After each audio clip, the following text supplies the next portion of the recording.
book. I like the premise of your book about selflessness, selfishness. I always say myself that selfless is the ugliest state to be in because we're leaving ourselves out.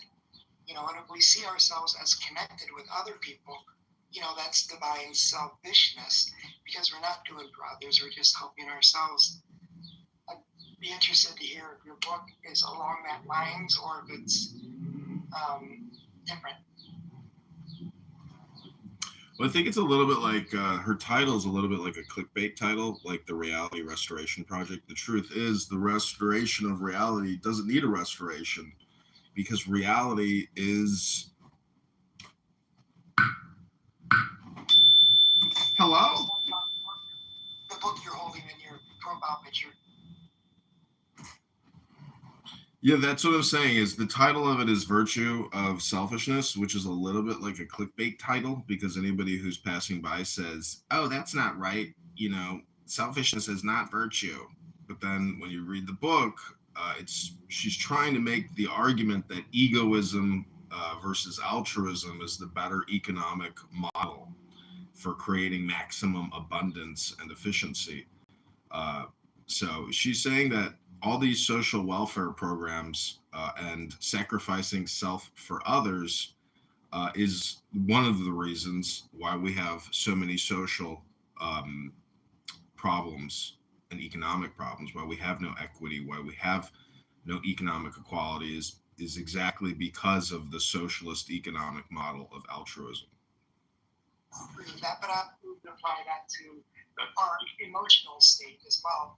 That's selflessness. As far as you can't love others if all you're doing is giving it to others. Until you have it within, you have none to give. You're empty. So you need to be selfish and love yourself first. So you do have no equity because we're doing too much for ourselves, or too no for others. We're bringing others ahead of us. We're being selfless. So that would So cause selfless less is to leave equity. yourself.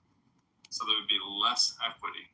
Well, if we're talking about love, yes, because if you're just trying to love others, you're not, and you're leaving yourself out. Where in that definition is just, as if all we're doing is helping others?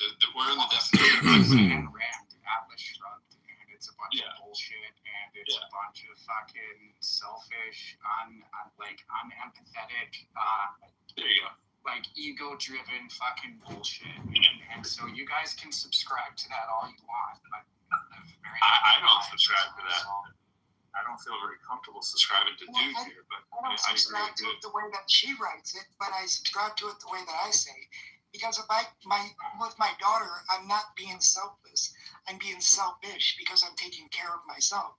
So there's a divine aspect or a good selfishness, and there's a bad selfishness. I'm just saying there's good and bad in all of them. So all that saying is everything that's in Beyond Freedom and Dignity, Beyond Freedom and Dignity, B.F. Skinner stuff, Skinnerian School of Thought, that all there is reward punishment, which is true, right? The only motivation we have to do anything is reward or punishment. Obviously, we can say we're doing something to help others, but there's a reward of us feeling good, right? So the feelings and the emotions are necessities to get us to do things that cause reward and punishment. Unless we had some other objective way of getting a reward, punishment, or whatever, but that's hard to even think what that would be outside of us doing things that just give us a reward. So if you want to use selfish like that, in that kind of definition, sure, but that doesn't mean you don't help others. It would mean you do help others almost always. The more selfish you are in the way that I'm talking about, the more you're available to and capable of helping others.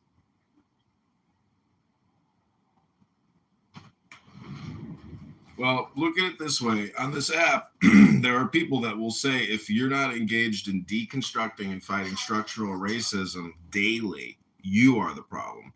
And that's why I read philosophy. But Bima, you never heard somebody say that on this app? Well, what I'm trying to say is if I read philosophy, that's what I was told 2 days ago. Every day I should be fighting structural white racism.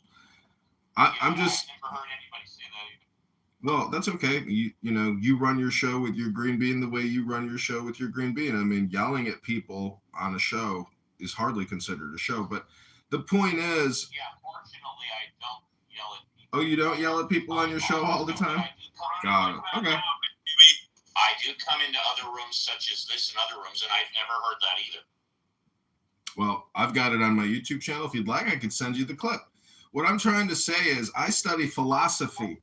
So if there is structural racism, well, my solution is that everybody should just read philosophy daily. Send me that YouTube channel. I'll send you what I have on healing crystals. I have a YouTube channel on healing crystals. That sounds like a fair trade. By the way, structural racism, is that synonymous with institutional racism, or is it different? Yeah, it's the same thing. Same thing, thank you. We're now using YouTube channels as basis of facts.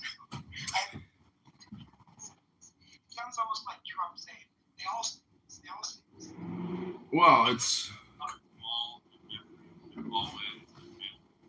Like in a lot of the stuff we've been saying, we every day we have to do it X, Y, and Z, or all we need to do is, or when we're being empathetic, it's like all or none kind of stuff. I think when people don't like something, they tend to do that to bolster their argument because it sounds more ridiculous if you were doing it every day. Well, it's all or nothing statement. In cognitive behavioral therapy, that's called the distortion disorder, all or nothing thinking. So, for an atheist, I think Steve does an awful lot of all or nothing thinking. For example, if I were to ask you, what is a soul? What do people mean when they say the soul? Because that is the one topic that always, after you finally break the sky god model, and then somebody says, what's a soul? Well, then we're kind of like back at where we started, which is let's talk about something that doesn't exist and is a concept. So it always becomes the prove to me God exists show. Yeah, I find it, I find it fascinating that he accuses me of being an example of the all or nothing, because I find more often than not, I say most or some, a hell of a lot more than I say all or none. I don't know where he's getting that from. Well, you're Jewish, but you're an atheist.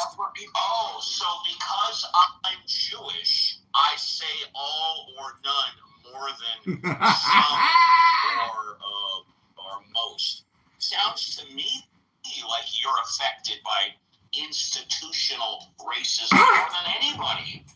Well, what I'm saying is, how can you call your... What I'm saying is, because I'm Jewish, you just claimed that all Jewish people do something. That, sir, is a classic example, by definition, of racism. Is it a category error? I'm not gonna lie, everything that I've heard from people since I've stopped talking is just like a bunch of repeated bullshit.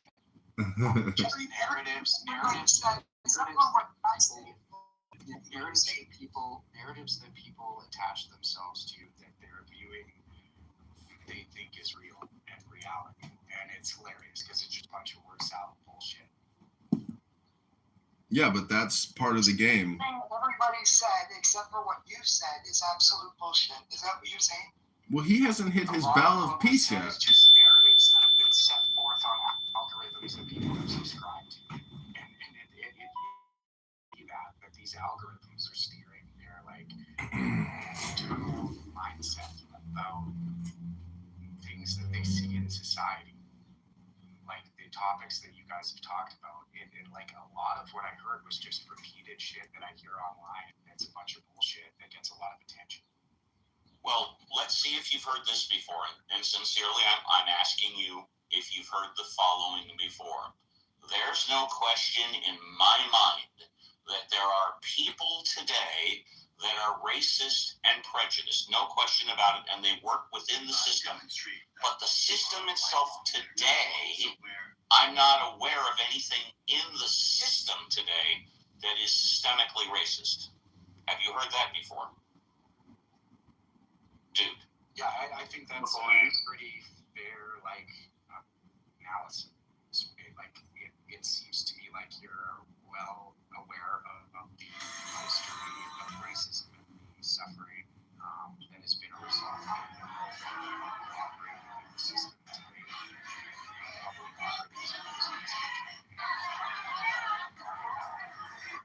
working to adapt the system so there's not as much systematic racism. Like that seems like a pretty fair analysis. Thank you, dude. Not an attack, but I have yet to hear anything novel from you. Everything that you've said are in books, algorithms in books, or algorithms on the computer. Say something unique that we wouldn't find in any algorithm. Or I'll tell you something you won't find on an algorithm or on the internet. It's Happy birthday, Steve. Birthday. It's not my birthday too, yeah. Is it? Have fun on your cruise, Steve. I did have fun, thank you. Are you going to a party? Yeah, well, I just got back from the cruise, so. Well, but I mean today on your birthday, are you going to the party? No, I don't have planned to go to the party. No, I don't have planned, no. Yeah. A violation of the rules. You're right, I'm in my mid-60s, I violate the rules, or at least those rules. Some rules. See, not all are none, some. Happy birthday, Steve. Thank you, John. So I'm just wondering, how does an atheist in 2026 on Clubhouse respond to the question, is there a soul? Or do you have a soul? Or are you just a body living in a soul? You know, how do you grapple with eternity or providence or destiny? Do these words mean nothing to an atheist? I thought you were going to ask me something hard. That one's easy. I do not believe that a soul exists. And when you ask about a soul, that's a subjective thing as well. Define the way that you're thinking of a soul.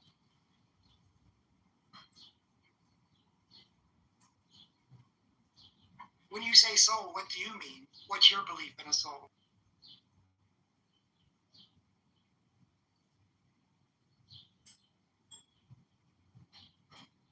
I'm expecting new shoes from Amazon today.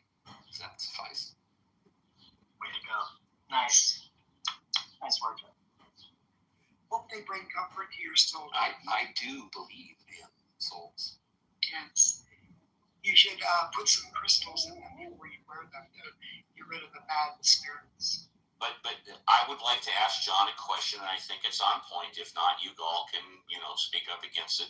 But John, I'm going to use never now because this is my life and my life only. John, I have never, ever in my entire life, all 66 years today, purchased a pair of shoes without first trying them on. How did you come to the decision to purchase a pair of shoes and them on? That's a great question, Steve, because the shoes that I'm expecting today are shoes that I did order without trying. Brand size before, just not these. That's right. These are brand new shoes. I hope they haven't changed the way they make them. Thank you, John. But it's really true. Of course, the only reason you can do this is because they accept returns, right? No harm, no foul. Yeah, I mean, I've done pants and I've done shirts because they have the neck measurement, they have the arm measurement, but shoes, they're like a different breed. No, totally. And I have really sensitive feet. I mean, it's really hard for me to find these. I mean, these are shoes from Ortho Feet, right? So they're made specifically for people with the kind of neuropathy that I have, but they are so comfortable. I'm just really happy. I'm hoping, in fact, I probably should order another, 3 or 4 pair. Well, you can buy shoes that you've already worn, same brand, same make or whatever, and then purchase it on the internet because you're certainly providing less expensive there. Well, and of course, you can't always do that, right? She was very amazing amazing to me that these shoes in apparently the same style are still available. Go ahead. So I have a disappointment in the reverse of this. There was a pair of shoes I found once, the greatest pair of boots I ever owned. I kind of stumbled on them accidentally, and I had never found their equal. Even from the company that makes them, I think they discontinued it, and I'm so disappointed. I wish I'm envious of your shoe discovery. Well, I was astonished that they were still available because I expected exactly what you said. And Caleb, you know this because when it comes to boots, when you first try them on, they don't fit the same as if you've been wearing them for a couple of weeks, because then you work them in and they fit your feet for the next couple of years. But you have to wear them in for a couple of weeks, right? Yeah, that's right. That's right. I just like to remind us all of how we got to talking about shoes. Does anybody remember? It's always great how one curveball question is all it takes to shift the entire dynamic. And people will act like in reality this doesn't happen all the time. It happens clearly way more than we give it credit to. Think It's the about butterfly effect, John. yeah, I have issues with that word, but yeah, it's so often you think about the one thing that you did in your day that could have changed the entire trajectory of your day. Like, it's fun to find those things. It's fun to think of them in life. I do this so often. Talk about the day that you did something that sort of changed your entire trajectory, or at least you think it changed your trajectory, right? They're usually very easy. I love the exercise I love doing is think about what made you be here right now. And like you go back and you think through it, get as much of the randomness out of it as possible, and try to think, like, why are you here? And it's wild. It always feels like what I would say a lot of theists find meaning in, right? They find meaning in the particular reality that had to be now, and think that because it exists, it somehow is a little bit more magical than it might be. While it's very, very cool to you, there's nothing magical about it. It had to be, Not magical, meaningful. Yeah. Okay, meaningful. In other words, Kierkegaard said you live life forwards and you understand it backwards, and you don't have to be theist in order to sort of do that reflection that you're talking about. Are you a feminist, bro? It sounds like it by the way you put it. Yeah. Determinist. Well, since we have a rabbi here, Caleb, can you maybe tell these atheists what Shavuot is? I know that Caleb was a determinist. I didn't know that. I'm not. Thank you, sir. Thank you. Can you maybe tell people what It's one of I admit that it's one of the more challenging things to kind of internalize, right? Like whether or not you think it is or it isn't. Depending on who asks me and what they mean, I usually start out by saying, yeah, sort of. Like, it could, when we get asked the question, are you a blank? I never love those questions, right? I don't subscribe to the company and write them checks or whatever. I entertain the notion that there could be a determinist kind of reality, but I have no idea. So why would I be a belief? Why would I be a belief-based person about it? And for the person that asked, my understanding is a determinist is somebody who believes that everything that happens in our lives is predetermined. I mean, when you look backwards, it was predetermined. That's what I mean, right? That's what Caleb's talking about. But was it predetermined before I did it? No. Why would I believe it?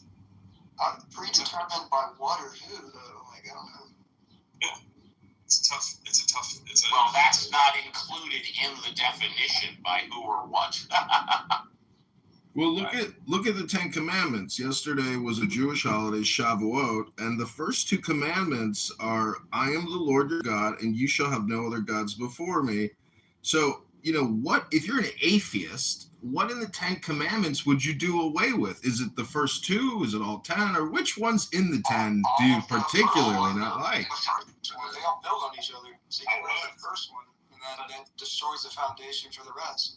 Well, but really all of them, except for the three that are so perfectly fucking obvious, it's hard to imagine that anybody would need a God to tell you, right? Don't kill, don't lie, Bear false witness. all that stuff. I mean, really, don't get me started on Ten Shall not Commandments. steal. I'll read you my Don't commit plain adultery. translation of the Ten Commandments. Honor your And father. the Honor your Like, mother. actually, you think that it's like it should be common sense, but like common sense isn't very common, and depending on a person's Well, childhood. that's on the algorithm.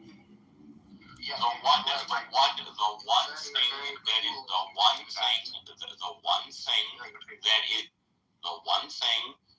100%. interrupted, so that gives Steve an invitation to interrupt us. You know what, dude? Go ahead. I'm sorry. I apologize. I'll go after you. As we grow and experience and have our minds conditioned in this world, certain people are conditioned in a way that is not very common sense for them, even though it is for probably most, if not all, the people in this room. Can I just read my? Oh, sorry. Go ahead. Yeah, absolutely. Yes, sorry. If I may, very quickly, there are two things, and now I will use only. There are two things only that are 100% factually the same about atheists. Actually, one. That is, we do not believe in God. Other than that, we're all individuals. I always feel like the Ten Commandments should be plastered in every public place so that people stand a better chance of actually reading them and realizing how profoundly stupid they are. I mean, here's what the second commandment literally says. Don't draw, paint, or sculpt images of stuff that is in heaven or that is buried or that is in water under the earth. And if you happen to find any stuff like that, ignore it.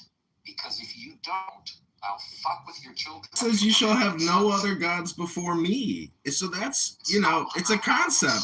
It's introducing a concept. That's hilarious. I'm just saying, you're taking it really far out there. Actually, John, dude is right. That is not, dude is right. That is not what it says. You added quite a lot there. Well, I think I challenge anybody to tell me anything I said that is not exactly what. The word fuck did not exist 3,500 years ago. Okay, you're right. You got me. But that's why I was going to stay outside patiently. What does idolatry mean? Right. Worshipping idols, right? Worshiping false And gods. how do people create idols? Through covetousness, through desire. By sculpting stuff. I mean, are you Through trying desires. Not limited to a physical object. You can idolize something in your head and worship something in your head that doesn't even exist in reality. The Israelites made idols. They had idols in their own temple. But the second commandment literally does not refer to idols. Yes, it does. Because it says it is don't. It does. Because the word, and you're just going to have to trust me on the Hebrew here, John. Okay? And I'm going to be pedantic about I'm right, you're wrong on this one. Okay? Lo ta'aseh lacha pesel. The word pesel has to do with carving a statue. Do not make a sculpture. This is about making physical images. I know, I understand. Physical representations. It says, here's what it says in the version of the Bible that I know. Thou shalt not make unto thee any graven image, any likeness of. What does graven mean? What does graven mean? What does graven mean? Well, let me read the whole thing. What does graven mean? Let me read the whole thing, and then we can get into the details. So, but this is the issue we're talking about. Graven. I think what graven is a sculpture. Sculpture. Graven as in engraved. Okay, so let me finish the fucking statement. Thou shalt not make unto thee any graven image or any likeness of anything that is in heaven above, or that is in the earth beneath, that is in the water under the earth. Okay. It does not talk about idols, does not talk about holy things. You can't sculpt any image of anything. Hey, John, I gotta say, when atheists read the Bible, this way, they're reading it just like the fundamentalist literalists. Okay? You're not taking into account any of the cultural landscape, any of the Hebrew knowledge we have about the cognitive linguistics about this passage. Okay? I know more about this than you do on this. I understand the point that you're making. Okay? But the implication, the cultural implication, okay, the cultural signposts that we know linguistically, archaeologically, anthropologically, of what this would have meant to the people that wrote it and to the people that heard it, they would have known that it meant idols. And we know that it means idols because of the very next verse. You shall not bow down to them or serve them. You can't bow down or not serve to something that isn't an idol. You're reading like the fundamentalists, and I bet you're much smarter than that to do that. Okay, so the next one in my Bible says in literal words, don't blaspheme or use profanity because Oh, you need to read that one I again, will find John. you guilty if you do. Yeah, John, why do you use profanity all the time? I mean, I'm a 43-year-old man. What translation are you using? You're using a terrible translation. What Okay, translation are you here's using? what it literally says. Could I give you a better translation here? It's a very, very bad translation. Okay. Okay? I can translate on the spot the Hebrew for you if you want. And if you trust me on my knowledge of Hebrew, we can go with that. You don't have to trust my Hebrew. What translation is it, John? Well, I think it's, let's see, what is it? I think it's just from, the, whatever, King James Version. It's a King James Version-ish version. No, you're reading it from the NIV. That's not the words of the King James. That's Well, okay, so here's the actual The version that you really want to use is the New Revised Standard. commandment from that. Third commandment, you shall not swear falsely by the name of the eternal your God, for God will not clear one who swears falsely by that name. Right, okay, fair enough. Nothing about the second commandment, nothing about the That's the third commandment. I know, but you said that Yes, but we were talking about the second. Excuse me, John. You jumped from the second commandment to the third. The third commandment begins. Excuse me, John. Let's clarify. No, I'll just solve it real quick. It's really easy, John.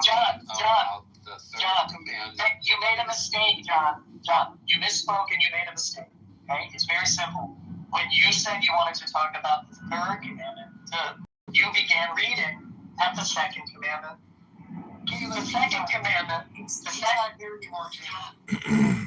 All right. That's all that happened. He wanted to talk about the third commandment, but began with the second commandment. Caleb, when you're not. If you want to talk Bible with the people who study the Bible the most, you better come and know your Bible. Caleb, when it says "do not symbols," is that really what the commandment is trying to get at in the teaching of it? Yes, there's definitely meaning. The thick meaning underneath what these commandments mean in their own cultural context. It's not simply don't get involved. I want to thank you for giving John a taste of his own medicine. That was a beautiful example of expertism. Well, I am an expert in this field. There you go. Hey, I had an original thought today. Well, not very original.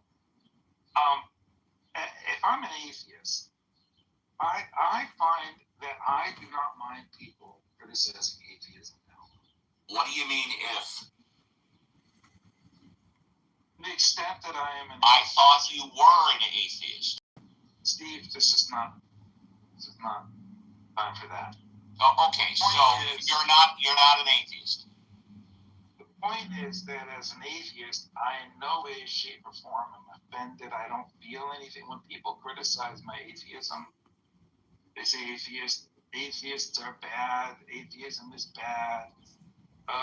Hitler was an atheist. Like, people say all kinds of horrible things about atheism. I have never once felt even slightly irritated by the criticism of atheism. And I'm just curious, why are people sensitive when their religion is criticized? And I am not at all sensitive when my atheism is The reason The reason is, in my humble opinion, is because when you criticize someone's religion, it's what they've believed in their entire life. It's not like they tried chocolate and they're criticizing chocolate, saying vanilla or strawberry is better. They're talking about something that they've believed in, arguably, for decades. And you can't... We're just waiting for you to finish, Steve, so we can get an answer from Caleb. Well, I will defer to Caleb because what he said is true. Caleb is an expert. And by the way, for those of you that don't know, an expert is defined as someone who has comprehensive knowledge of a topic, and Caleb is an expert. He sure is. In the third grade, he's a rabbi, and you, Benjamin, should understand that you should have the expertise to speak about this stuff. He knows that I do. But here's the offense. Right? Here's what I take offense to. I don't have a problem with people critiquing. What I have a problem with is people dishonestly critiquing and saying they're doing an internal critique when they really don't know anything about what they're critiquing. They're simply positioning themselves as the inverse fundamentalist, and therefore strawmanning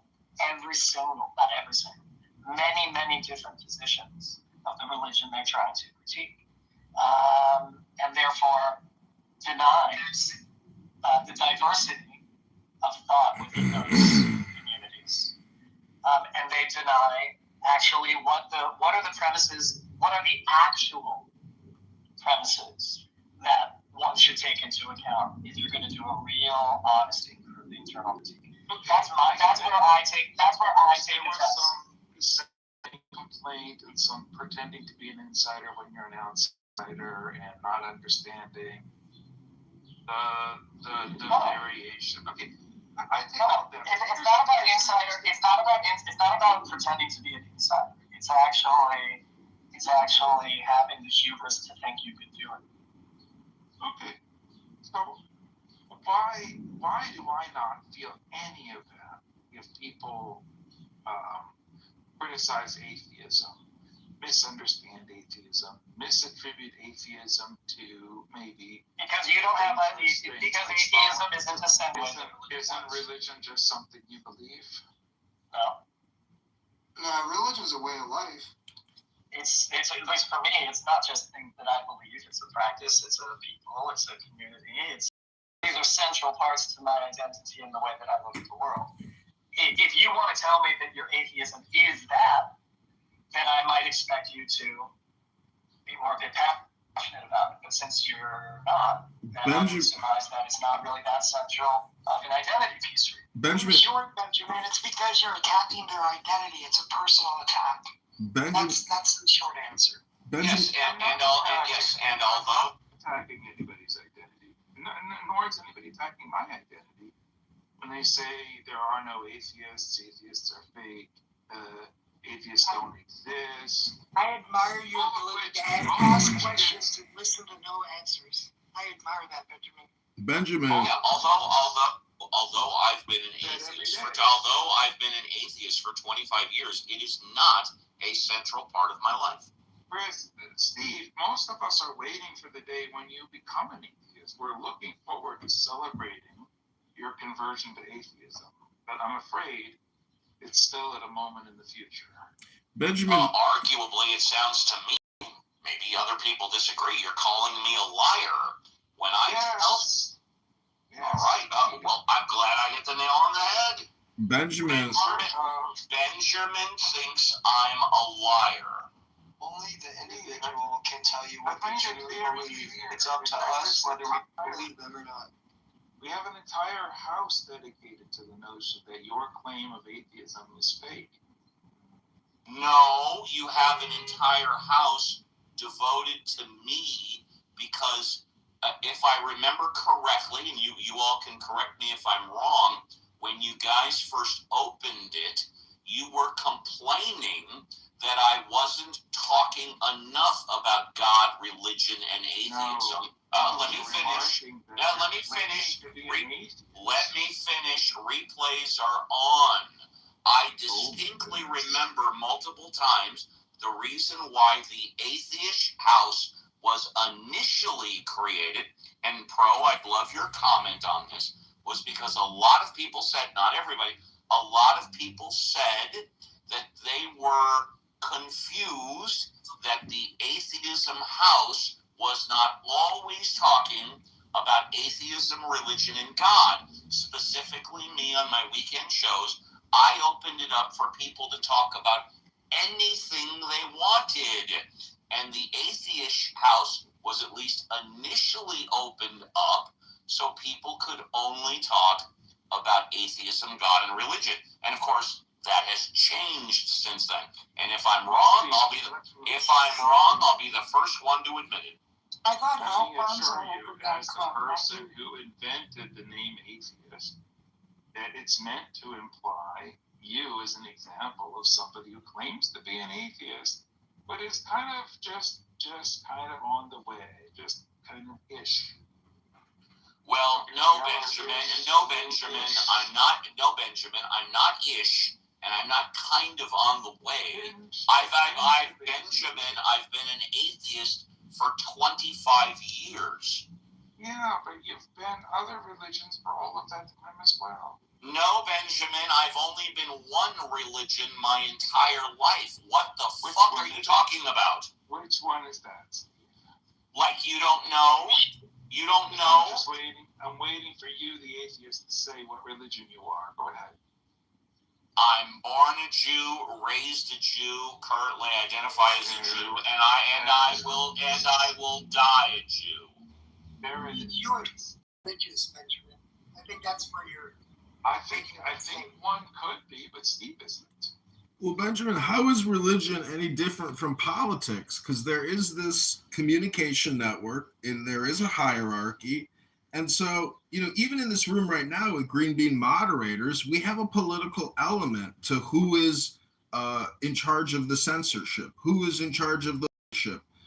And so, Benjamin, when you ask Steve and you claim that he is atheist, as if like you're trying to define him for the sake of outing him or something, I think everybody likes him.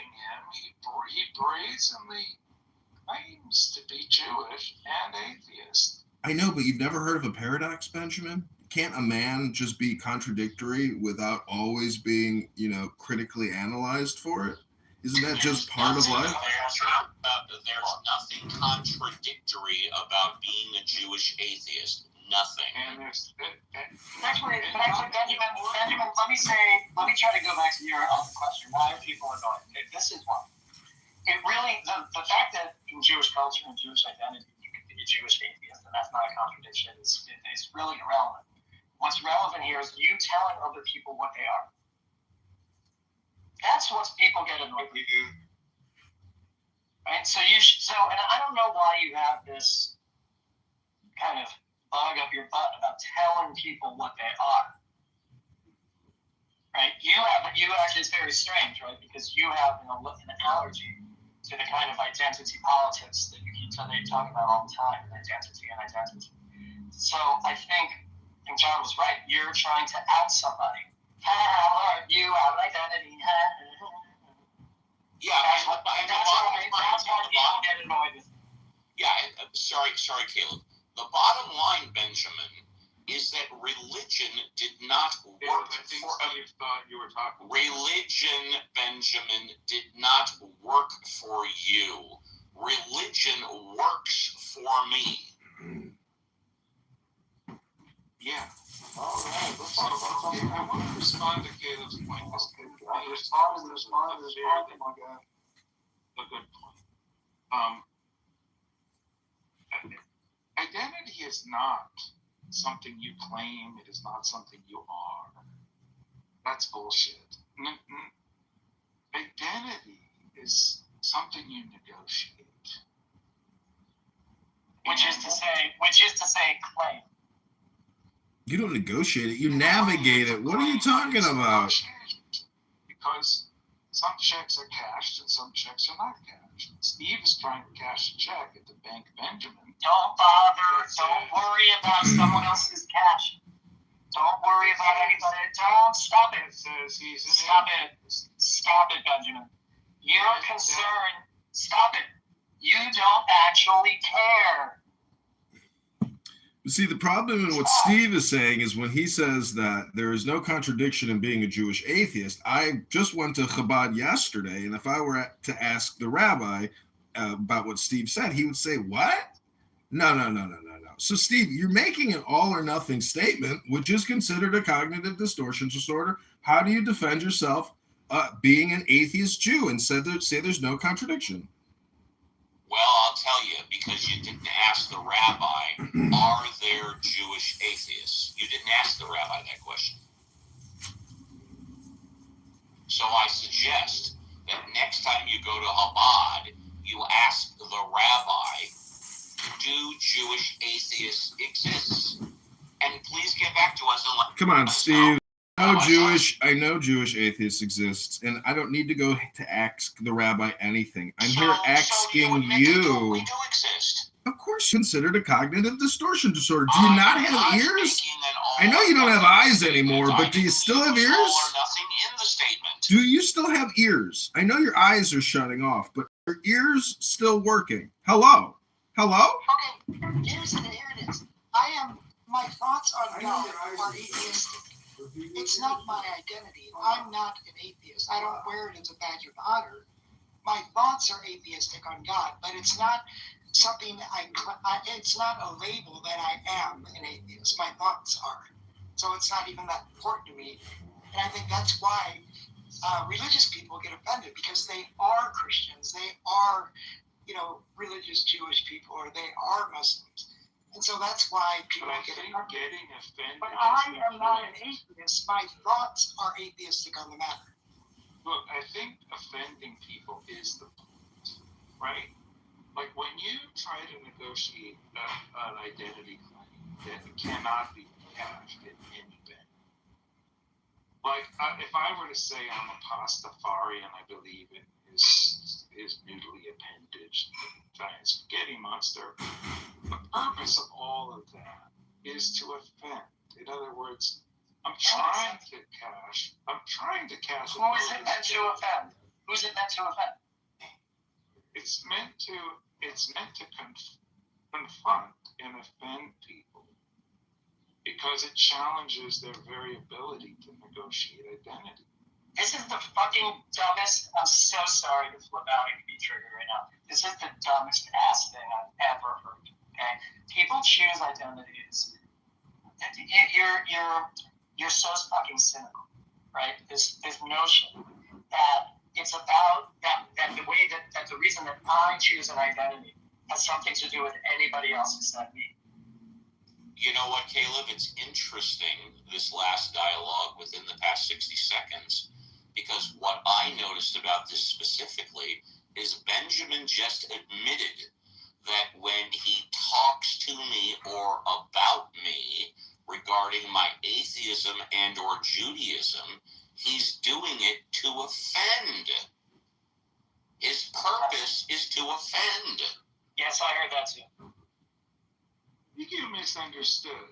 Oh, I don't think I misunderstood at all. I think I got it black and white, no gray, baby. And the recording's on. That's exactly what you said, sweetheart. So, well, go check the recording then. The claim of identity is almost always to create a superlative, a superior identity and claim it. And often, and therefore create an inferior identity and claim that other people are that thing. When I say, for example, that I'm indigenous, I'm saying there's a kind of person who is not indigenous and has no right to exist. And I am the kind of person that has the right to exist. That's the purpose of saying I'm indigenous, right? No, that's what No, it is opposed. Benjamin, that's what Ayn Rand says when she says she will not sacrifice herself for others, and she does not expect others to sacrifice themselves for others. You guys can argue this atheism, does God exist show. It's basically a format. It's really just a book club, and the atheists who claim there is no God refuse to get on stage to read a book to an audience and actually have some fun. And that, as an artist, it's just my critique, or the critic in me is telling atheists that you guys can't pick up a script and run a program. You guys are basically not computer scientists for being so scientific. It's just for fun. And so that's my criticism of the atheists that refuse to use the books to have fun. That's the problem.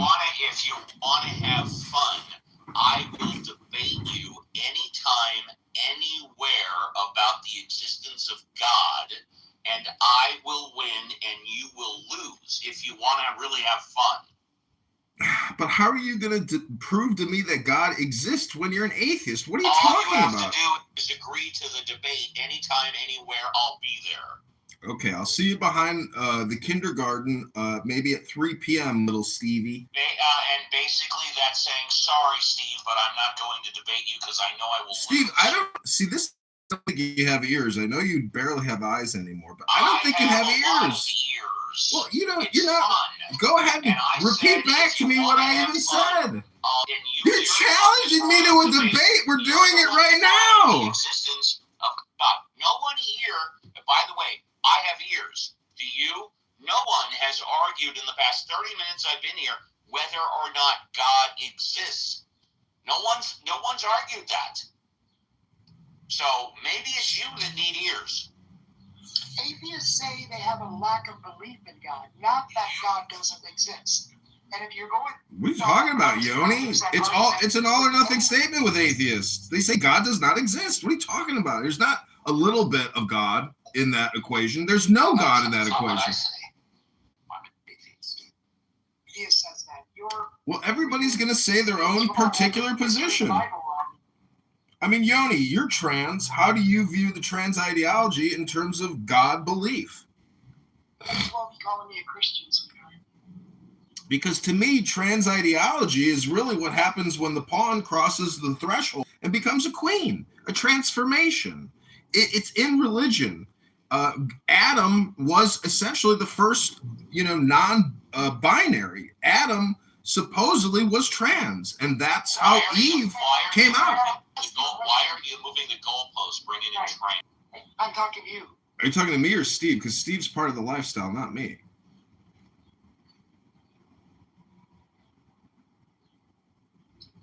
The bus officially went off the fucking cliff right there. It's been off the cliff. So what's your proof that I'm trans? I mean, that's what you believe. Now, give me the proof. It's my opinion you're trans. Oh, okay, yeah. It's in my opinion you're a homosexual. So I mean, we're good. Oh, well, I can quickly disprove that if you'd like to know how. I can prove I'm not gay.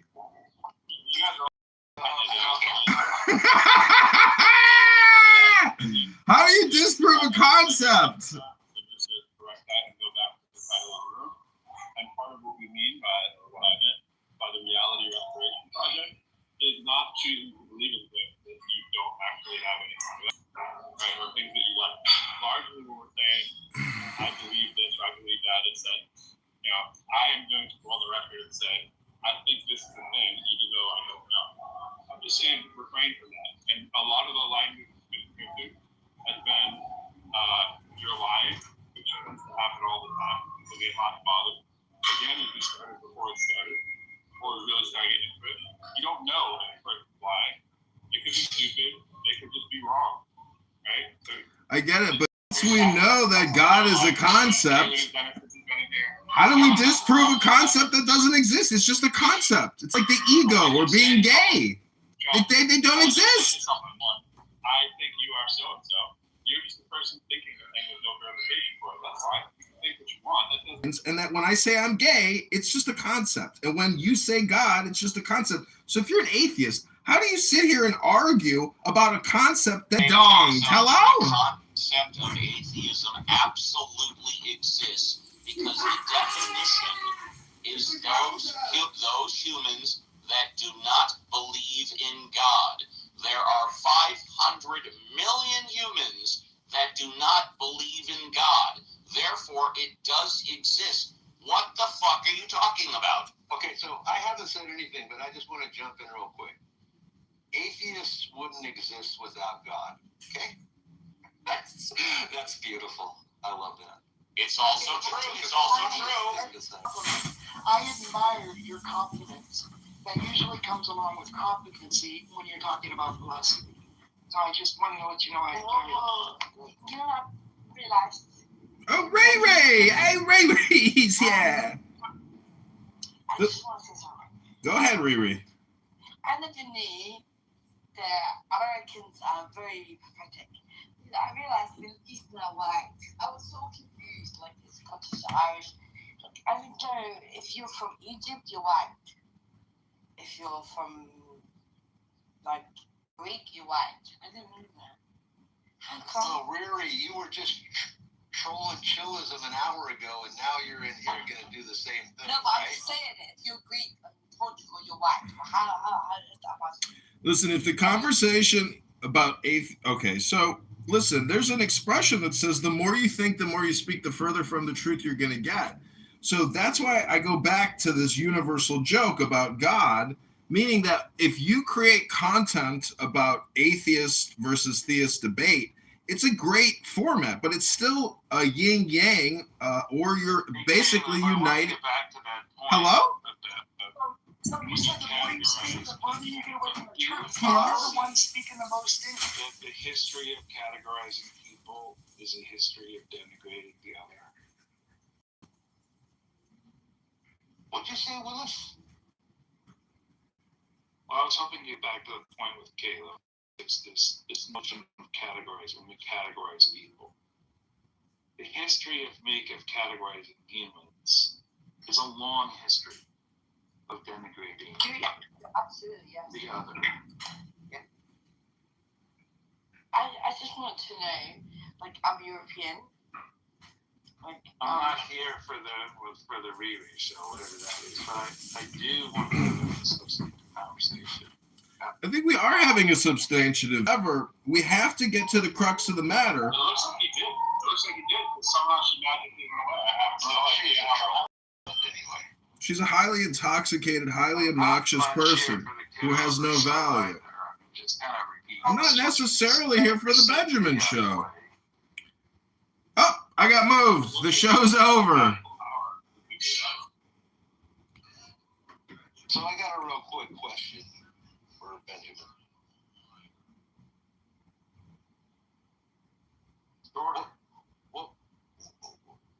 What's the end game here from this discussion? I mean, like you and Steve going back and forth, and then Yoni and Ian jumping in, but I'm trying to follow it, but it's like. No, what you missed is I was having a substantive conversation. Substantive. That is. No, I was here for that. I was listening. By midwits. Okay, but it still didn't answer my question, which is, what is the point that you're trying to make through all this crossfire? Look, again, the epiphany I had today is that I have, like, you know, if I was going to fill out the box, what religion are you? It'd probably be closest to atheist, right? So I don't believe, all of the religions again. So, but what's weird is that the fact that I am labeled an atheist,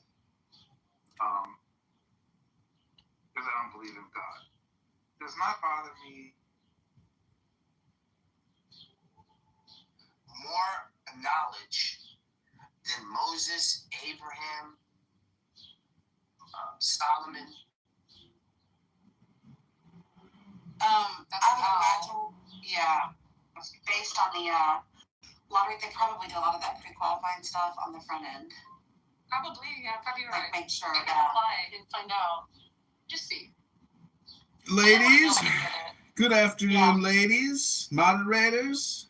I came to be less social. I heard yesterday I was the topic of conversation. I was invited to your room yesterday, but I arrived too late. It had ended, so here I am in the flesh. Hello? You were invited to what room? To your room yesterday. I heard I was the topic of conversation. Well, I was offline all day yesterday, so I wouldn't know. Well, that's what you think you were. I heard you yesterday, somnambulantly day sleepwalking, talking. You don't even know you're on here anymore when you're talking. So is that gaslighting? I'm pretty sure my daughter was graduating yesterday and I had out of town family all day. Well, maybe it was the day before. Rumors of you your name being bandied about are likely exaggerated. Oh, really? You want to see the text message? Somebody text messaged me out of the blue. Somebody I've never text messaged with before was like, "Hey, they're talking about you in this room. Here's the link. Please come to the room." And I saved the number. But I didn't have a room yesterday, John. I know, maybe it was the day before. But it was, within the 48-hour period. I'll be honest, Mr. Kitover, every time I hear someone mention you, it's because an anon comes in and they're like, what do you think? If you think that's John Kitover, and it literally lasts maybe 3 seconds and then we move on to the next topic. Yeah, that makes more whoever sense. sent that message to you, they're whack. And I would message them that they're whack. That's crazy as fuck. They really made you think that we were over here just dissing on you or something. No, not like you guys were writing an essay. I mean, what you said makes sense to me. Yeah. But anyways, I was just bringing it up because, it was like an unsolicited text message from somebody I don't communicate with or, didn't even know who they were. What? Particularly because I'm probably one of few that don't like just remove you on site. Yeah, well, I was just eventually I get removed, so it's nice of you to say you don't on-site remove me, but you know that within at least a 10 to 30 minute period, you're eventually going to kick me from the room. And, I never kicked you from my room, John. If you're getting removed, it's not by me. Well, I was just in a room for about 20 minutes talking about, in an atheist versus theist debate room, and then eventually I got kicked. So I'm just saying, I am here to be... I will goo you. Okay. I have definitely gooed you before. I don't kick you from the room, though. You slimed me. The thing is, this app actually is very political. It actually is like its own little political hierarchy communication network game with green beans and goos and stages and listening gallery. It's that's the thing is it's really like a 3D simulator video game. And, because I put it all on YouTube, it adds this like layered experience for myself and maybe for some of the other people who, that's the thing is I can't even go back to my own YouTube channels and watch any of the live streams because that would be like, cloning or duplicating and just wasting time. But anyways. I'll tell you, I don't like coming in rooms with you when you're YouTubing stuff. Yeah. Yeah, I think you're a goofy idiot. Thanks. You're welcome. Hey, Sam. You're welcome. But see, when you say... Are you recording us right now, John? Well, when Sam says that I'm a goofy idiot, I think that's just projection. Because I don't think I'm goofy. Yeah, I don't think I'm an idiot. I don't think I'm that goofy. I know I'm trying to be a little funny, but not like a goof. A goof is like a stupid person. Here's the thing, Kitover. I don't block your accounts. I used to. But I reached a point of... If you can't beat them, join them. I don't think you're an idiot. I don't kick you from this room. So if you're getting kicked from this room, it's not... I'm not getting kicked from this room. And all I'm trying to say, in your room is that I really have nothing to say other than I just came in here to tell you that I got this amazing text message from some random person saying, hey, here's a link to get snatched. They're talking about you. Please join the room. You want it? Who sent it to you? Somebody text messaged me. They didn't tell me their name. But I saved the number, and that's that. Anyways, it's not like it. Back channel me that number. Back channel me that number real quick. Thank you. Well, what's important is what you said. Is that nothing was really interesting. Like, if you guys are ripping on me and roasting me, I just want to hear it because it's fun. I love. No problem roasting on you on roasted. Yeah, I love getting Have a Kitover roasted. roast room? Yeah! Yeah! Change the title. Let's roast John Kitover. Let's roast up John Kitover for brunch. The roast of John Kitover for brunch. That sounds like a good time. That's a great I'm room down. title. Can we change the title? Kitover roast beef. It's the Kitover roast beef room. No vegetarians allowed. That's right. I think we need to do something exciting. That's true. We need to have a little Come excitement. tell Kitover how you really feel.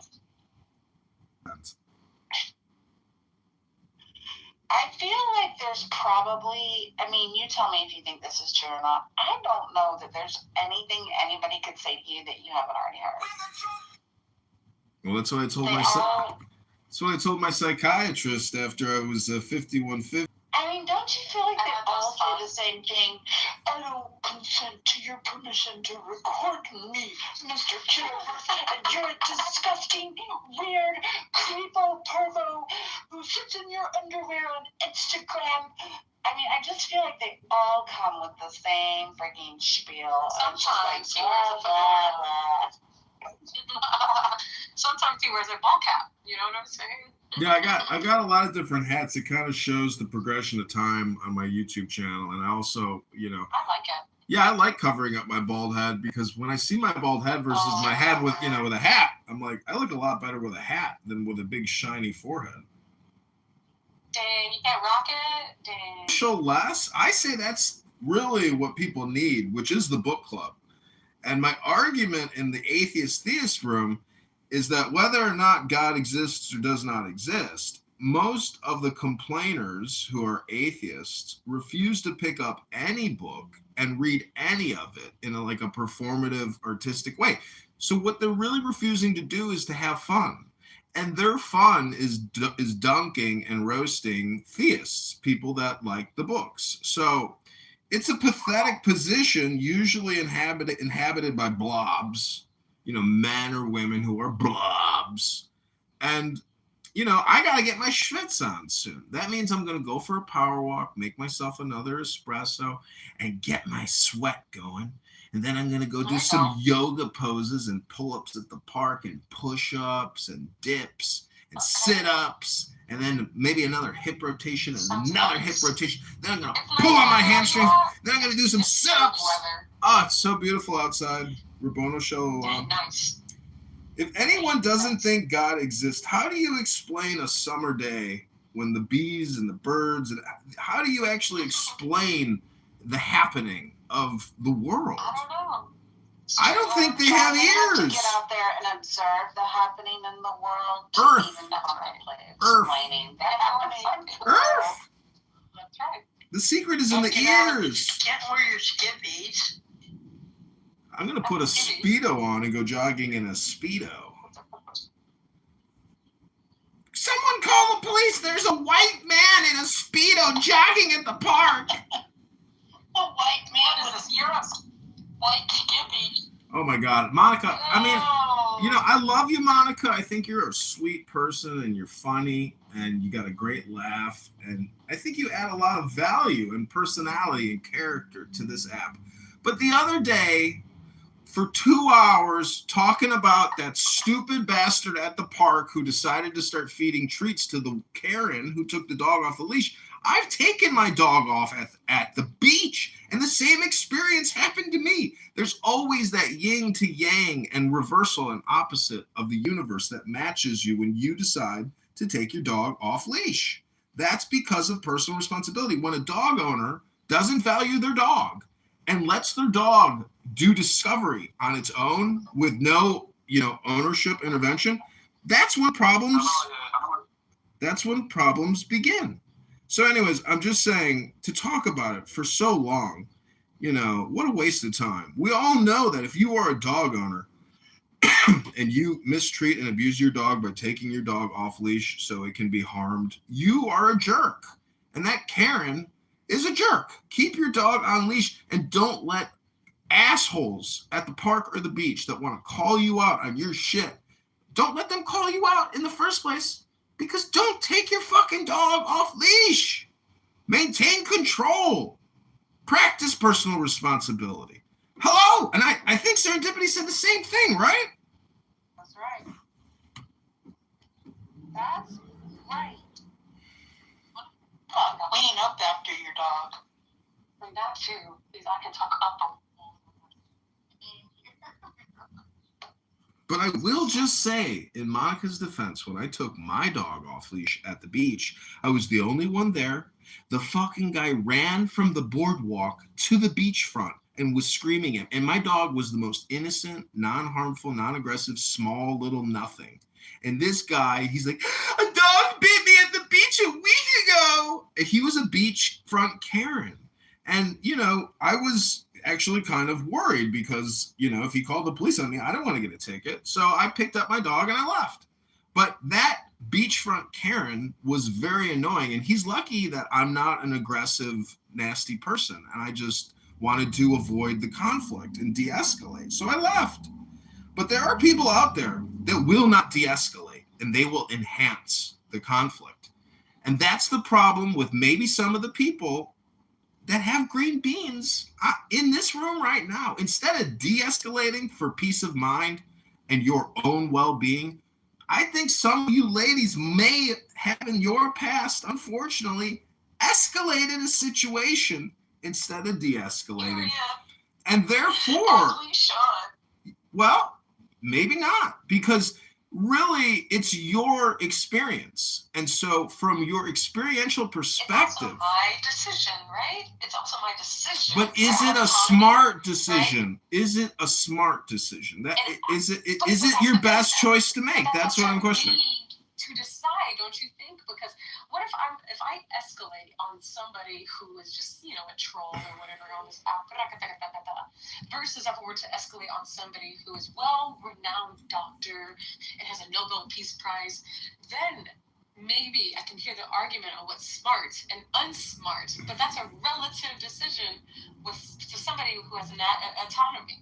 Well, you have your autonomy. Decisive people, right? You have your autonomy, and you will always be in charge of your choice. I am merely a critic trying to suggest that to optimize your choices, good books and philosophy, as opposed to clown house scumbag, annoying schmucks who just don't stop talking on this app as if their advice or life experiences in any way, shape, or form shape your experience for a better way. It doesn't. Listening to Brad talk about jumping into a pond to take a selfie with an alligator doesn't make my life any better by listening to it.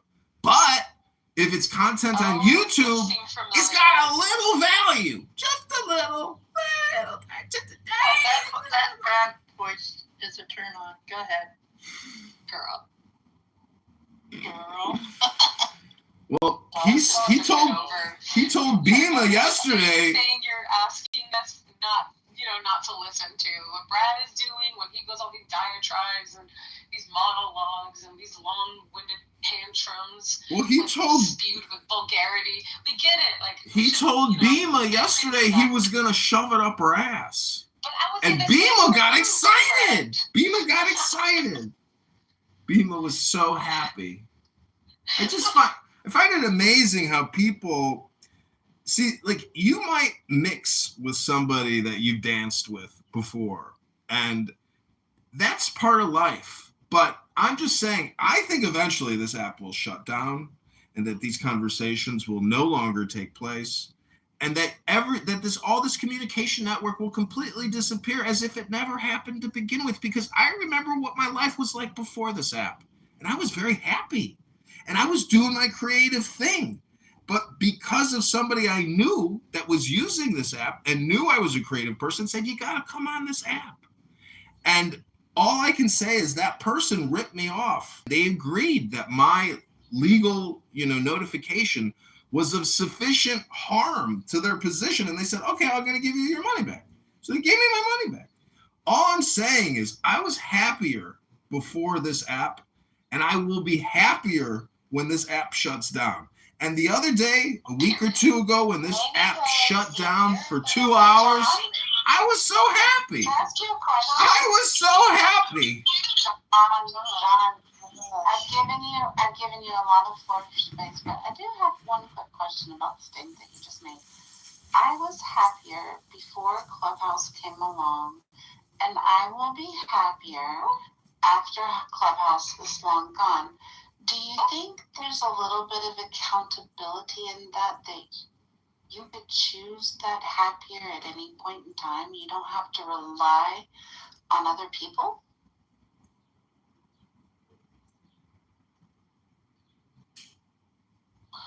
Okay, just wondered. Hi, Francie. Good morning. How are you?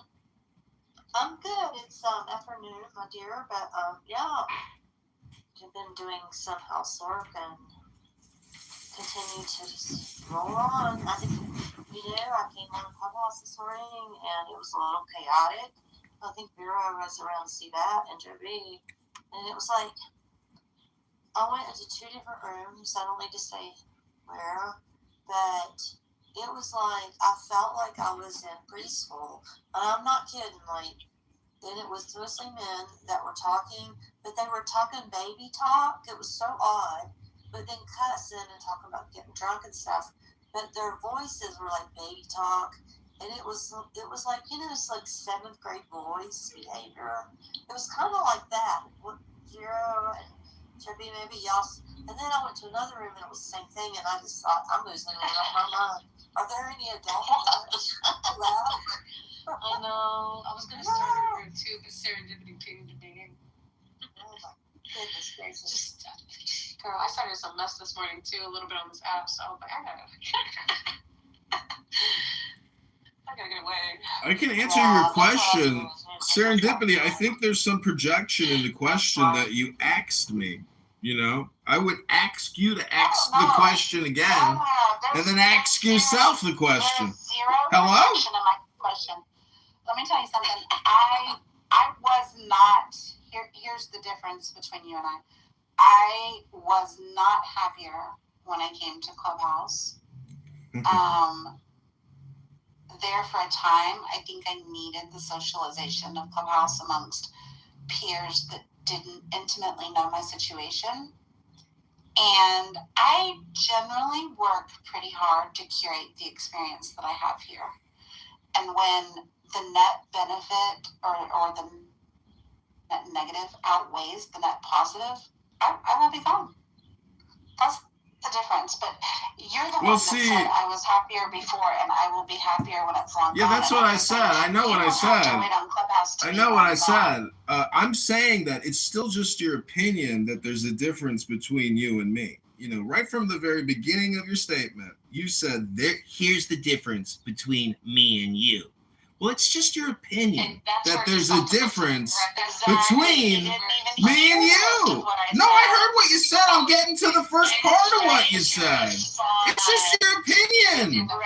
It's just your opinion. And you can't even tell me the difference between an opinion and a fact. Go ahead. I'll wait. Let me hear your opinion on what the difference is between what an opinion is and what a fact is. We don't have to. I already said it, and it was an opinion versus. Well, you can't do it because it's a trick question, and maybe you're too smart to not answer a trick question because there are no facts, ladies and gentlemen. There's just these things called opinions. Hello? And opinions are like assholes. We all have one. Exactly. I think he intentionally talks to see which moderators will tolerate him. Well, I told you when I first got here that eventually I would be kicked. It keeps the tally. I told you what was going to happen before it happened. I unblocked Alistair, but this one's blocked mine. I don't. Listen, I'm not. Sock in it once in a while, so that. Yeah, he just talks a lot sometimes. I just want Francie to speak. Hey, John, put a sock in it for a minute. I know. I just wanted to say one last thing. That if there is an anon, in your room and you don't know who it is, there's a good chance it's me. But if you want to confirm it's me, all you have to do is go to YouTube and type in John Kitover, click on any live to confirm whether or not that anon is me. Yeah, we know. Oh, okay. Well, I know. Thanks, Boo. Appreciate you. Hello. Good job.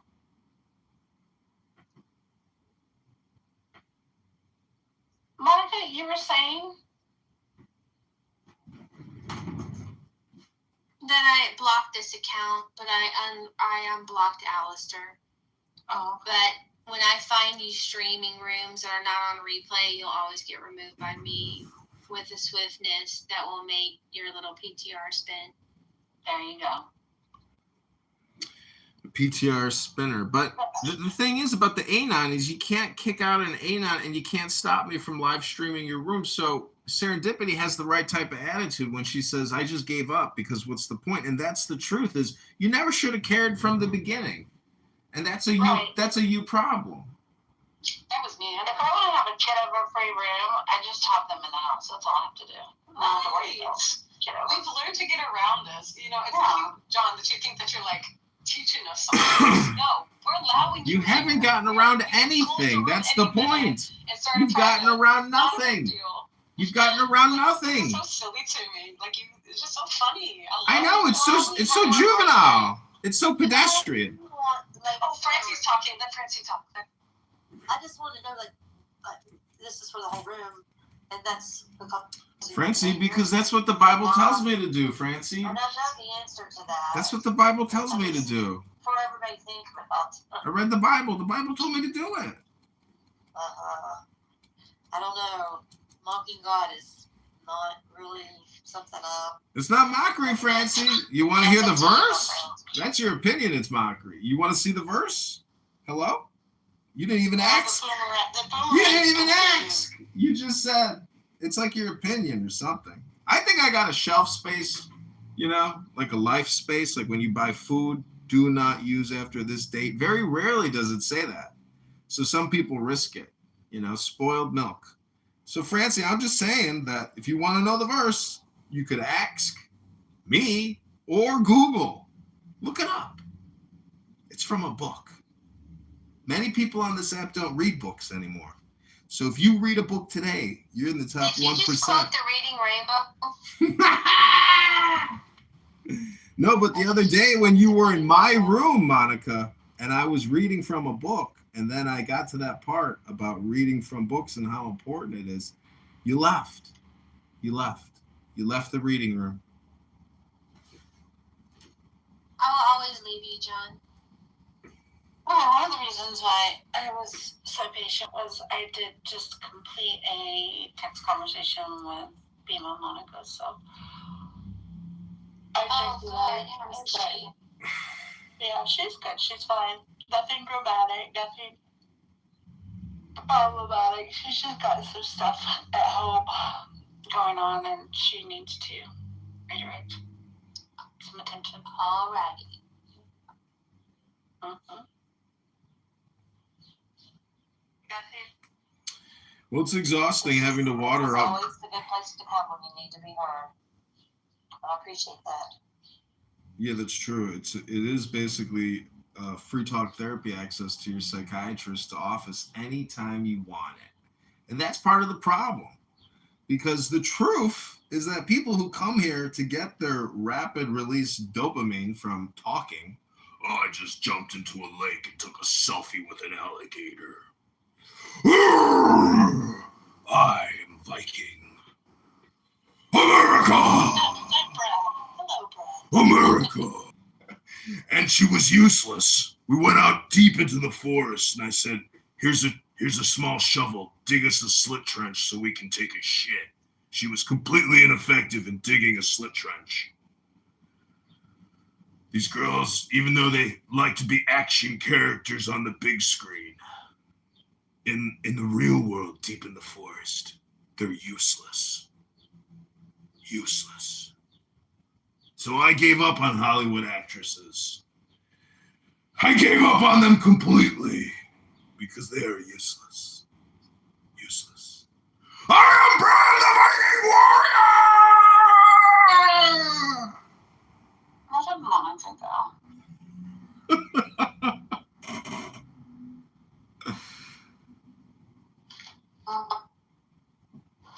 Ellen. Nancy. How How are are you today? Good, good. How are you? Fine on my favorite beetle. Thank you. You too. But John, is that you? Yeah, that was my Brad the Viking Forest Warrior speech from yesterday. Oh, I'm sorry, I didn't hear it. I was using speech to text to message someone. But I did want to say, you probably missed it, but when Clubhouse was actually normal, the Ayn Rand Society had, like twice a week, had rooms in which they discussed various topics related to Ayn Rand and related to politics of the day. I think you would have found that interesting. Well, see, there's two. Ayn Rand. Yeah, it's yeah, there's. Ayn Rand, yeah, sorry. See, Alan, I'm in a book club. This beautiful brunette, Alan, got in my face last night and just wouldn't leave me alone. I was so happy. She was so cute. And as she was pushing her beautiful face closer to my face, she said, "Do you have any advice for me?" And I said, "Yeah. Personal development never stops. Start a book club and read books. Read them out loud and always be engaged with books your whole life." Bye, beautiful. Bye. Yeah, it's always the jealous friends who ruin things. It's that it may surprise people to know that I'm trying to think how to put this. A lot of reading the classics informs a lot of what's happening today, and one realizes, well, gee whiz, nothing's new today. You know, so you read a book like The Bostonians, and you see a very detailed description of what the feminists did at that time, and you see that, well, gee, there's nothing new. They're not doing anything new today. Or reading a book like The Idiot by Dostoevsky and realizing his commentary on atheists or liberals from the 1800s is no different than anything happening now. You're so right about that, and it makes me think of this stack of ladders. Our friend Sig is really into like old. I got kicked from the room! I got kicked from the room! I said it was going to happen. It happened, I think, 30 minutes in. Extending the railway. Time for a new anonymous show! Time for the anonymous show. Time to go. Hey now. And they're putting university out there. So it's the same thing, but Fresno might be impacted. We got you, Monica. We got you, Monica. Monica. I've seen it happen. And I was wondering why Merced kind of like all of a sudden blew up. It's because people can't afford to live in the South Bay, so they go more inward. You can't do Santa Cruz, right? You got to go inside. And what's there in between farmland and the Silicon Valley is Merced. Hi, good afternoon, guys. If it's a good time, I wouldn't mind responding to the question that Tiffany asked earlier, because I thought it was quite interesting. Yeah, I mean, I'm seeing in the chat, but the point is, Brian, like I said, like, it was just to show, like, you know, we're having this conversation about, you know, these advances, quote unquote, but, you know, because this company filed bankruptcy, then it's $550 million. So anywho, I read the article. I actually was aware of it in April. It's just something that's very sad to me. It's just something that's very, very sad, you know. So, you know, it's just unnecessary. And it especially when we're talking about, we have, food pantries that need things. I'm like, how come, like you said, Misa, like, how come, I guess there were no more employees to, like harvest the fruit, but that, I don't know.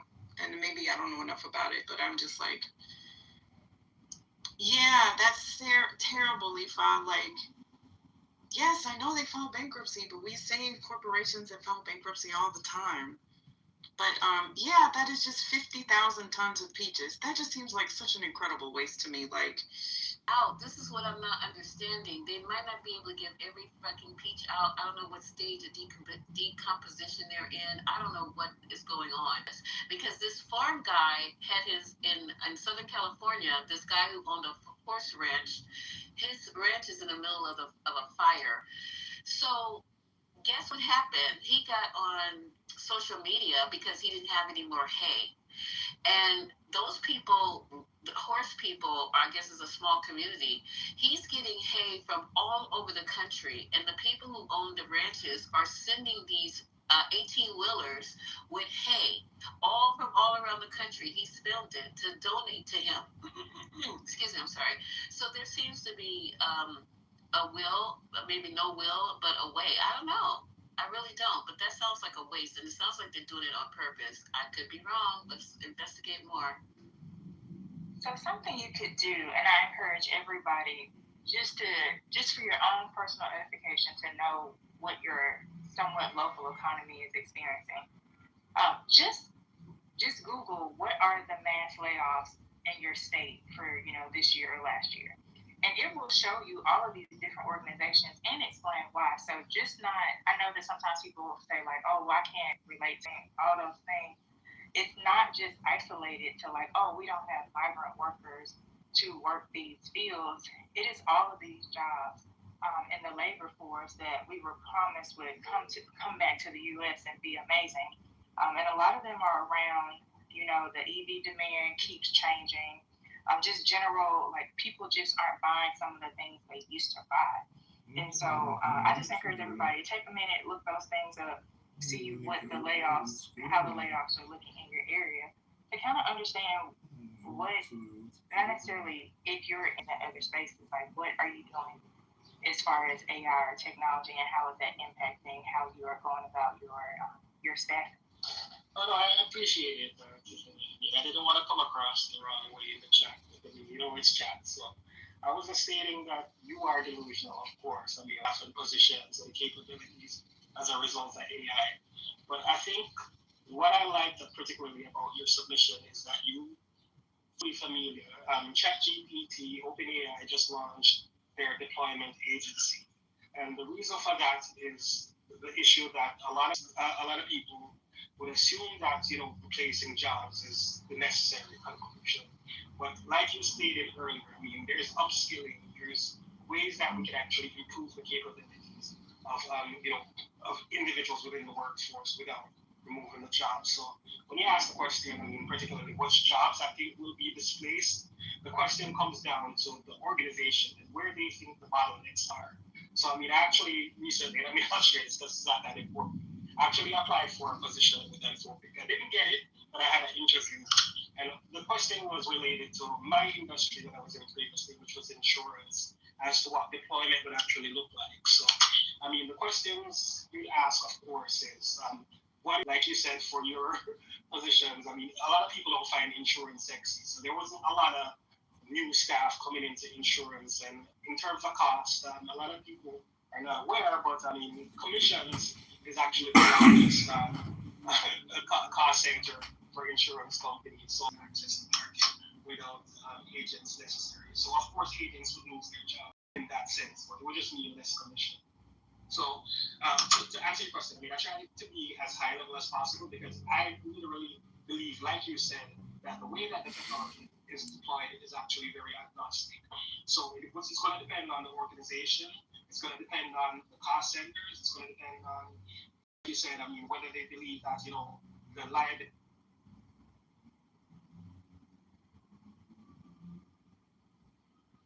I know that the chosen priest that I love space is the prince, priest, the beast, and in his woman called the Scarlet Woman is all power given.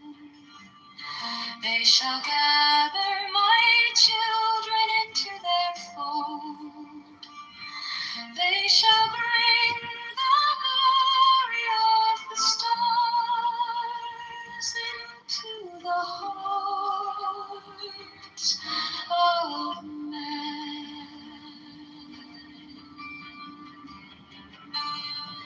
16, for he is ever a sun and she a moon. But to him is the winged secret flame, and to her the stooping starlight. But we are not so chosen. 18 burn upon their brows, O splendorous serpent. 19, oh azure-lidded woman, bend upon them. 20, the key of the rituals is in the secret word which I have given unto him.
Now ye shall know that the chosen priest has sought infinite space.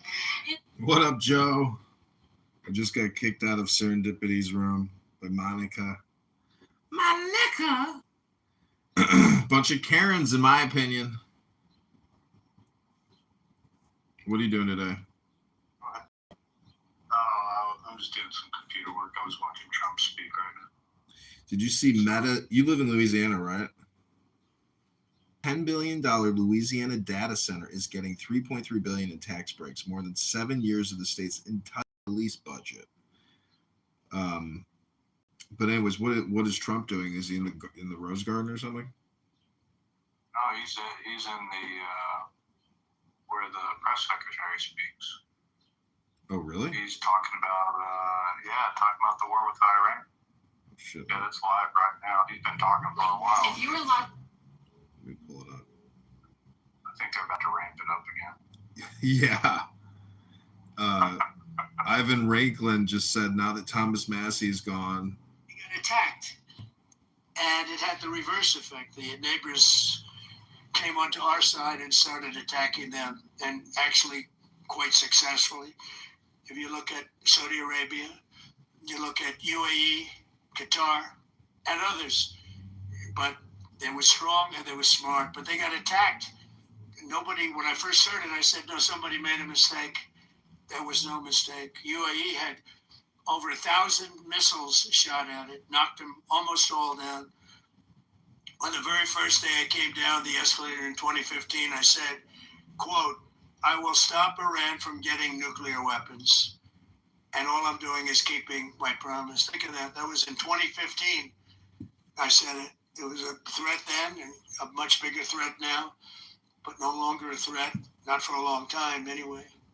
We want to keep it that way. As we continue Operation Epic Fury, we're also focused on keeping energy and oil flowing to the world. And I will not allow a terrorist regime to hold the world hostage and attempt to stop the globe's oil supply. And if Iran does anything to do that, they'll get hit at a much, much harder level. I will take out those targets that were easy and that I mentioned just before. We'll take them out so quickly, they'll never be able to recover, ever. If they want to play that game, they better not play that game. In the long run, oil supplies will be dramatically more secure without the threat of Iranian ships, drones, missiles, nuclear menace, or anything. So the Strait of Hormuz is going to remain safe. We have a lot of Navy ships there. We have the best equipment in the world, inspecting for mines. Again, most of their ships are down at the bottom of the sea, but we will hit them so hard that it will not be possible for them or anybody else helping them to ever recover that section of the world if they do anything. In recent years, the regime and its terror proxies have launched attacks on hundreds of commercial vessels. We're putting an end to all of this threat once and for all, and the result will be lower oil prices, oil and gas prices for American families. We've done that. We've done it. We brought it very low. This was just an excursion into something that had to be done. We're getting very close to finishing that too. In the meantime, during this brief disruption, the United States is offering political risk insurance to any tankers operating in the Gulf. So we're putting up risk insurance. We'll perhaps go alongside of them for protection. We don't think it'll be necessary if it is. And if they do anything, the price will be incalculable. It will be so great that they will have wished they never did it to keep the straits flowing. With all of that, it affects other countries much more than it does the United States. It doesn't really affect us. We have so much oil. We have tremendous oil and gas, much more than we need. We have Venezuela now as our new partner, great partner. They've worked out so wonderful. We're working with, we're in a very good position, but very unfair to other parts of the world, like China as an example. I mean, we're doing this for the other parts of the world, including countries like China. They get a lot of their oil through the straits. So we're doing this. We have a very good relationship with President Xi in China. I'm going there in a short period of time, and we're protecting the world from what these lunatics are trying to do, and very successfully, I might add. We're also waiving certain oil-related sanctions to reduce prices. So we have sanctions on some things. We're going to take those sanctions off until this straightens out. Then who knows, maybe we won't have to put them on. There'll be so much peace. But when the time comes, the U.S. Navy and its partners will escort tankers through the strait if needed. I hope it's not going to be needed, but if it's needed, we'll escort them right through.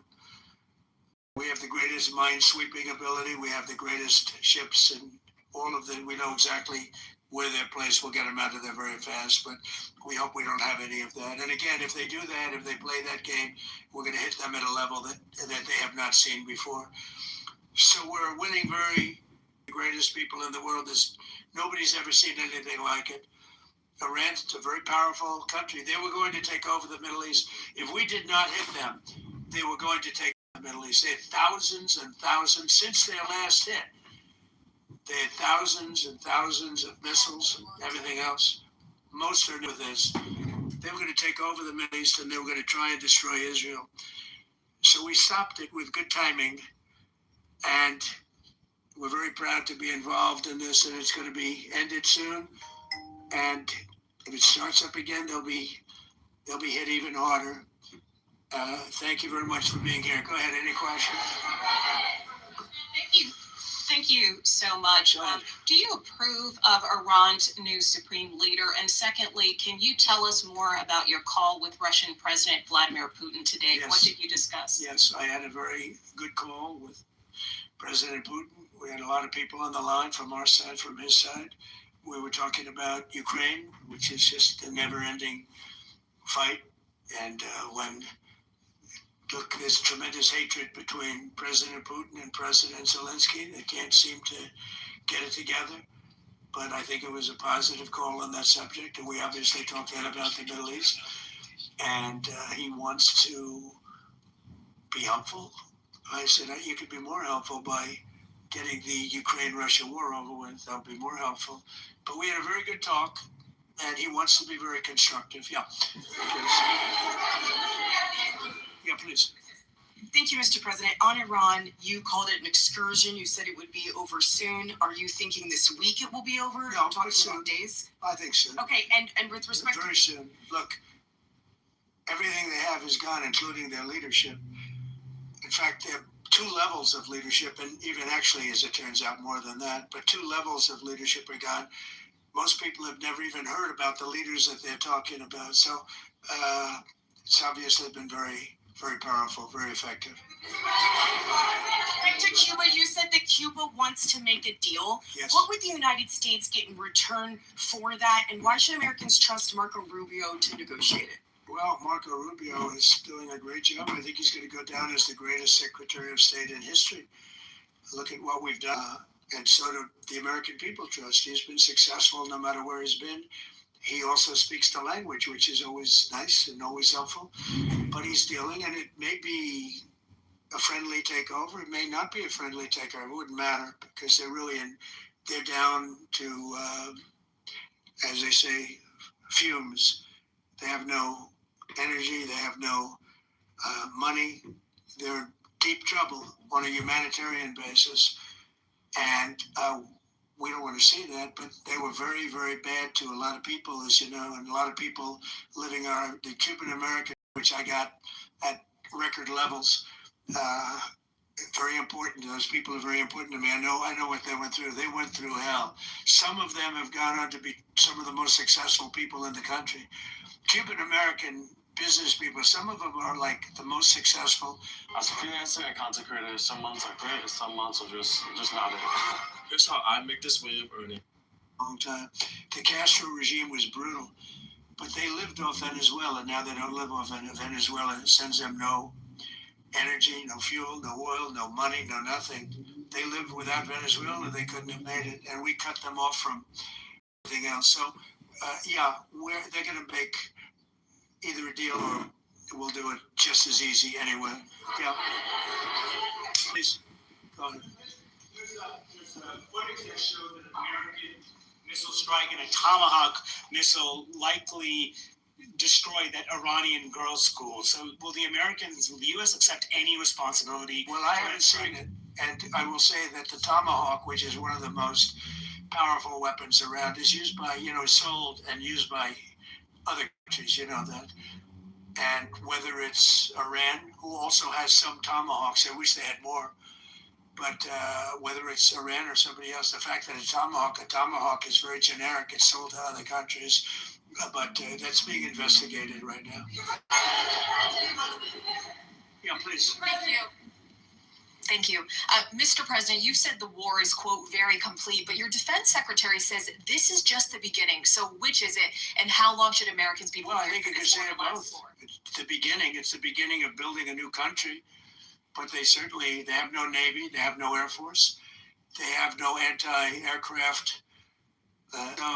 You could look at that statement. We could call it a tremendous success right now as we leave here. I could call it, or we could go further, and we're going to go further. But the big risk on that war has been over for 3 days. We wiped them out in the first 2 days. When you think about it, it's incredible. We wiped out a big Navy, very powerful Navy. These were ships. These were serious ships. These were ships that you buy when you want to win battles. They're all on the bottom floor. The sailors are all running off the ships. They refuse to get on the ships. The Air Force is gone. Everything's gone. The missiles are down to a trickle. The drone with the people in the Trump administration what we want to do. Thank you.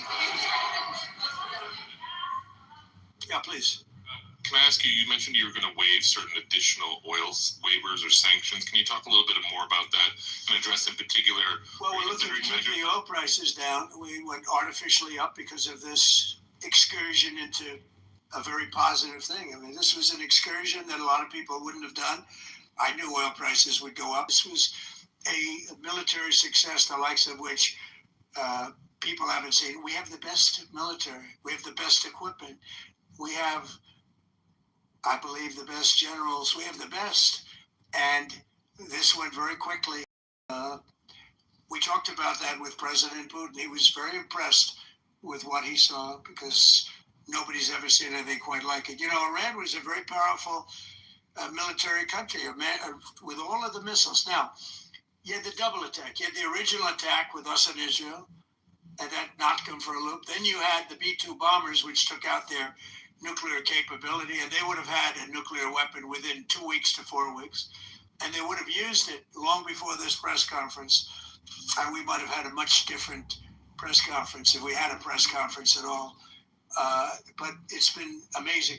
The military success that we've had is truly unprecedented. You said you've told your congressional colleagues that you will not sign any piece of legislation until the Save America Act is passed. Does that include the confirmation of Senator Mullen as your next DHS secretary? Does that mean a DHS funding bill?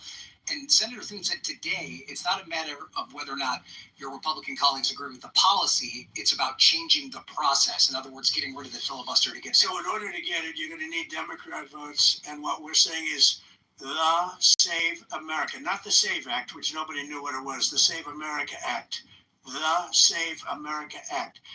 And that's voter ID. We want voter ID. We want to be able to see a picture of the voter. We want to be able to see that the voter is legitimate. We want, very importantly, confirmation that this voter is a citizen of the United States of America. And we want no mail-in ballot scams. So we have exceptions for the military, for sick, for disabled, and for people that are away, business trips or whatever. Even vacations will be very liberal in that. We've added 2 things to it: no men and women's sports and no transgender mutilization of our children. We don't want it's mutilization of our children, and we don't want that. So we added those 2 things. That's the 5 points. We have 5 very good points. It polls at 86% Live with Democrats. Think of that. The overall vote is 86%. With Republicans, it's 98%. And the only one opposed to it is the Democrat leadership because they cheat. They want to cheat. So we added those 2 points. We're going for the gold, and we're going to have to fight like hell. Now, certain things will happen. Certain things will take place. I'm here to do a great job for the country. But we don't have a country if we're going to have elections that are so corrupt and so dishonest like we've witnessed over the last period of time. You know, as an example, virtually nobody has nobody has a system of mail-in ballots like we have. No other country in the world. France went away from it. They all went, you know why? Because it's corrupt. And Jimmy Carter, when he had a commission, frankly, I think it's probably the best thing Jimmy Carter did. He said, you can't have mail-in voting because it's inherently dishonest. And it's turned out to be totally dishonest, so we're going to fight for it. Yeah. Has Iran activated any sleeper cells inside the U.S.? There's reports that they have pressed that trigger button to activate those cells, at least abroad. Well, they've been trying for a long time. We've been very much on top of it. One of the things we have to do is get the Democrats to stop the Democrat shutdown, because, as you know, the apparatus that looks into that, Schumer and the Democrats have shut it down, which tells you they probably hate our country a lot. But the Democrats have to open that up. But we've got very good intelligence for that. We know a lot of different things that have happened that have been very bad. A lot of them came in during the Biden open border period, but we have them under, we've got them, we're watching every single one of them. Yeah, we know a lot about them. The biggest problem we have is the Democrat shutdown. We know a lot about them, but the shutdown doesn't allow us to do what we have to do. Do you have to take him out? Does he have a target on his back? You mean the new supreme leader? You mean the son? How can there be an Iran? Well, I don't want to say that, but I was disappointed because we think it's going to lead to just more of the same problem for the country. So I was disappointed to see their choice. Thank you, sir. You said you have someone in mind to be the new Iranian leadership, if not the Ayatollah's son. What are you looking for in that person? Are you looking at someone internal, given that you just said that their leadership has been? I like the idea of internal and eternal. Come to think of it, but I like the idea of internal because it works well. I mean, I think we've proven that so far in Venezuela. We have a woman, Delcy, who has been, president of the country, very respected, she's doing a great job. And it's, no disruption. We had, as you remember, Iraq, where everybody got fired. The military got fired, the police got fired, the politicians got fired. There was nobody. And you know what they turned into? ISIS. We don't want that. We don't want that. So I would like to see people that are inside go. Now they talk about the son of the Shah. They talk about other people, but, hasn't been there in many, many years. We have a formula that's been very good so far, and I think it'll continue to be good. The relationship is extraordinary with Venezuela, smart country. We've taken out 100 million barrels of oil. It's right now in Houston being taken care of and made so beautiful. And you have to see this at work. They have it's brought to the refineries. It's being refined in Houston, which is made exactly for that product. And so far, but it's 100 million barrels of oil, and now they have another 100 million barrels coming. And it's like a partnership. We're getting along so well with them. It's great for Venezuela, and it's great for the United States. Yeah, please go ahead. Mr. President, you just suggested that Iran somehow got its hands on a tomahawk and bombed its own elementary school on the first day of the war. But you're the only person in your government saying this. Even your defense secretary wouldn't say that when he was asked, standing over your shoulder on your plane on Saturday. Why are you the only person saying this? Because I just don't know enough about it. I think it's something that I was told is under investigation. But tomahawks are used by others, as you know. Numerous other nations have tomahawks. They buy them from us. But I will certainly, whatever the report shows, I'm willing to live with that report. Yeah, please. You said earlier that we've already won in many ways, but we haven't won enough. What do you consider enough? What's your baseline? Where they're not going to be starting the following day to develop a nuclear weapon. Where they'll look at that man and some other people from the administration and say, all right, we're not going to do it. They were not willing to say that. And when Steve called up and he said that to me, I said, well, here we go. Let's do it the hard way. But the hard way, I think, is probably the easy way. When basically I can see that they will no longer have any capacity whatsoever for a very long period of time of developing weaponry that can be used against the United States, Israel, or any of our allies. We have great allies in the Middle East, great countries that are allies. And they were staying out of it until they got in. Legislation about to be voted on threatens home and auto insurance as you know it, with fewer coverage options. Hit them. If I didn't hit them first, they were going to hit our allies first. I believe, upon information and belief, but I believe that he was going to, they were going to take over the Middle East. They were looking to take over the Middle East. Now, had Operation Midnight Hammer not taken place, that was definite, because they would have had a nuclear weapon within a matter of weeks. But that took place. That was a setback. But look at the number of missiles they were able to buy and make over the last 6 months. And those missiles were aimed at various countries. And when you look at over 1,000 missiles shot at like UAE, they were looking to take over the Middle East. We got there first. We're lucky. I'll tell you what, the Middle East and those countries, very rich countries, are very lucky that I was president instead of somebody else. points of disagreement between yourself and your vice president when it comes to U.S. action in Iran? I don't think so. No, we get along very well on this. He was, I would say, philosophically a little bit different than me. I think he was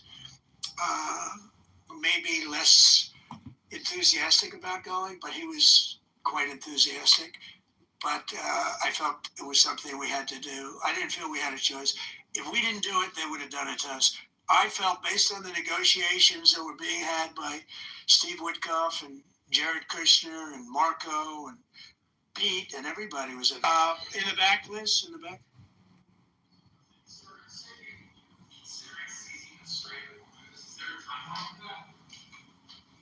About the strait, you mean?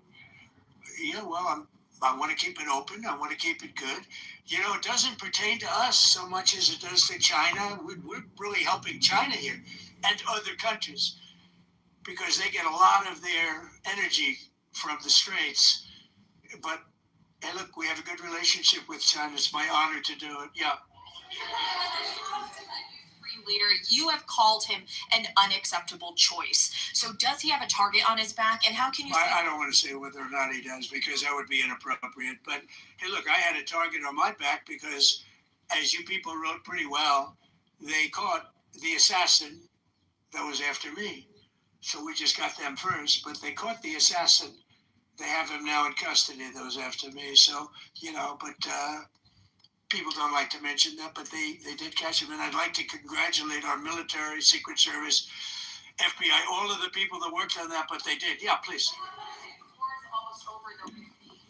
Go ahead. No, go ahead, please. Thank you, Mr. President. You promised the Iranian people you would help them, but it sounds like you're willing to end this fight after your military objectives have wrapped up.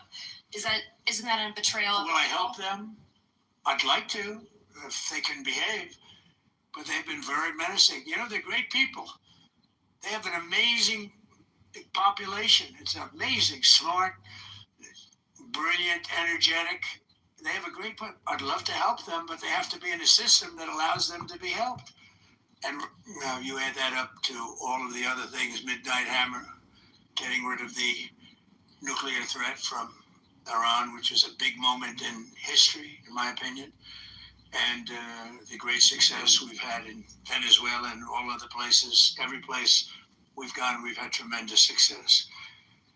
But while we're doing all of these things, we're achieving major strides toward completing our military objective.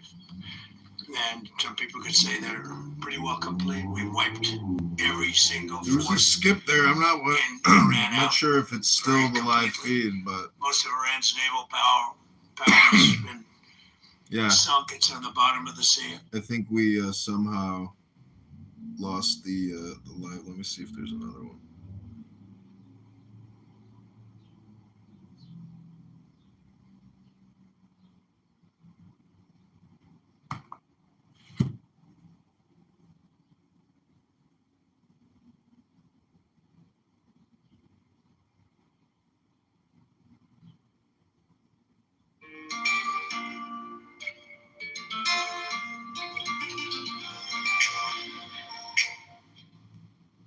But now everybody's doing this. Watch. Doesn't matter how far you drive, doesn't matter how old your car is, doesn't matter where you live. For full coverage as low as $37 a month, all you... What happened during his nomination? What happened to you? I'm sorry, people that were not for him, senators, friends of mine, sir, I don't think you're doing the right thing. Now they're calling me up. What a choice. These two guys are fantastic. And John Ratcliffe was incredible. It was actually their genius that called us from, he was 40 miles away. And he said, you know, we're seeing something. Was I playing? It's so hard. Moving. This is a vast mountain, vast, thick, with bushes, trees. He said, we see something moving 40 miles away. It was the head of a human being, I'm telling you, it's moving. And then all of a sudden, 45 minutes later, he moved a lot. Stood up, and they said, we have him. And that was really at the beginning of something incredible. We had an idea where he was, but not specifically. That's a big mountain. So I want to thank the CIA too. I don't think they get enough credit for the great job they've done. Yes, please. Thank you very much, Mr. President, for this great opportunity. Country it has super army. You make a difference, Mr. President. Thank you for your greatest leadership. I have two quick questions, Mr. President. What was your reaction when you learned that Kurdistan region had resumed exporting oil to the international market with your support as United States of America? Well, I expected that. We've gotten along with the Kurds for a long time, so I expected that. Another question, what would be your reaction if the Iranian people rise up against their regime during a ceasefire, Mr. President? Well, they should do it, but again, the consequences are great. I mean, they were told if you protest, you will be shot immediately. You saw what happened to the young wrestler. He was a great champion, by the way. He was a great wrestler, one of the top in the world. And he and his two friends were hung. And all they did was say a little bit about liberty. They wanted liberty, and they were violently executed. But the number is up to probably 45,000 people were killed. So, when somebody stays in a house, when they walk out of the house to protest, they'll be immediately shot and killed. And they issued that, that was publicly issued. It's not a secret. That's why so many people say, oh, well, why are you doing this way? We can't let Iran have a nuclear weapon. We got regime change. We do. We're dealing with a much different regime than before. We're dealing with different people. They're smarter. I think they're sharper and far less radical. Regime change, but we didn't do this for regime change. We did it for the fact, and my view was very simple. I saw somebody said, oh, he doesn't have a plan. I have the best plan of all, but I'm not going to tell you what my plan is. They want me to say, here's my plan. We're going to attack at 9:47 in the morning, and then we're going to do this, and then we're going to, and if you don't do that, they say, I have a plan. You know what the plan is. Everybody here knows what the plan is, but it's very unfair to say, because I don't mind being insulted. I've been insulted for many years by the fake news, but you can't. It's so bad for people that are so you just saw two great and John Radcliffe, three unbelievable people. They have a plan. Every single thing has been thought out by all of us. But I can't reveal the plan to the media. So, but we're just thrilled by the success of this operation. Yes, Bruce. Thank you, Mr. President. You've said Iranians would be mad if you stopped these attacks, but why would they want you to blow up their infrastructure, to cut off their power? Wouldn't that be punishing Iranians for the actions of the regime? They would be willing to, and it's suffering, they would be willing to suffer that in order to have freedom. The Iranians we've had numerous intercepts. Please keep bombing. Bombs that are dropping near their homes. Please keep bombing. Do it. And these are people that are living where the bombs are exploding. And when we leave and we're not hitting those areas, they're saying, please come back, come back, come back. These are the people. I don't know what they do. All I can tell you is they want freedom. They have lived in a world that you know nothing about. It's a violent, horrible world where if you protest, you are shot. Remember the great woman protests where they had 400,000, 500,000 women, and they were all enthused and they were going to protest, and everybody said, oh, the regime's going to come to an end. And then all of a sudden, boom, boom, 5, 6 different areas. A woman would go down right between the eyes. They had snipers. They had 5 snipers. That's all it took. And those 400,000 or 500,000 women said, oh my God, what's that? Oh, look over there. What's that? A woman shot right between the eyes. And after 5 or 6 of them go down, then you start hearing the purr through the vast number of people. And then they said, oh my God, who would do that? And they're incredible people, but they've lived so horribly. They've lived so horribly. Iran was a great country if you go back 25 years ago or so. The Persian people, they're incredible, smart, brilliant actually. And I know so many. I know coming from New York, originally, I know so many people from Iran. They're incredible people, incredible energy, and very, very brilliant.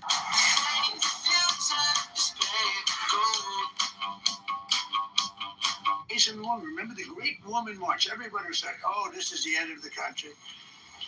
And then snipers selectively picked. Every single one was shot right between the eyes from a long distance. They were on top of buildings. Nobody even knew where they were, where they're coming from. This wasn't like a machine gun, which is also very bad. They've done that too. They did that recently. This was snipers sitting on the top of buildings, aiming and hitting women. And when they see people go down, and all of a sudden there's a riot in the reverse direction, and they came out again. And a lot of the news doesn't talk about that. They talk about, oh, women's rights. You want to see women's rights? You're not going to see it there. They don't tell you the real facts. Women, men, gays. How about gays for Iran? They kill the gays. They throw them off buildings. So I wonder what's going on. I can only say this. They want us to keep bombing, even if it jeopardizes, because their life is in much greater danger. They want freedom for Iran, but it's very hard for them to protest. I actually tell them, I said, don't go out. I fully understand. Nobody in this room would go out. I don't think there's any, because frankly, it's not a question of bravery. We're all brave, right? You're brave, I'm brave, we're all brave. But we're also intelligent. If you have people shooting at you, expert shots with the best rifles you can get, and hitting you right between the eyes every single time, and you're looking here and you're seeing and you're looking here, you're out of there. I don't care who it is.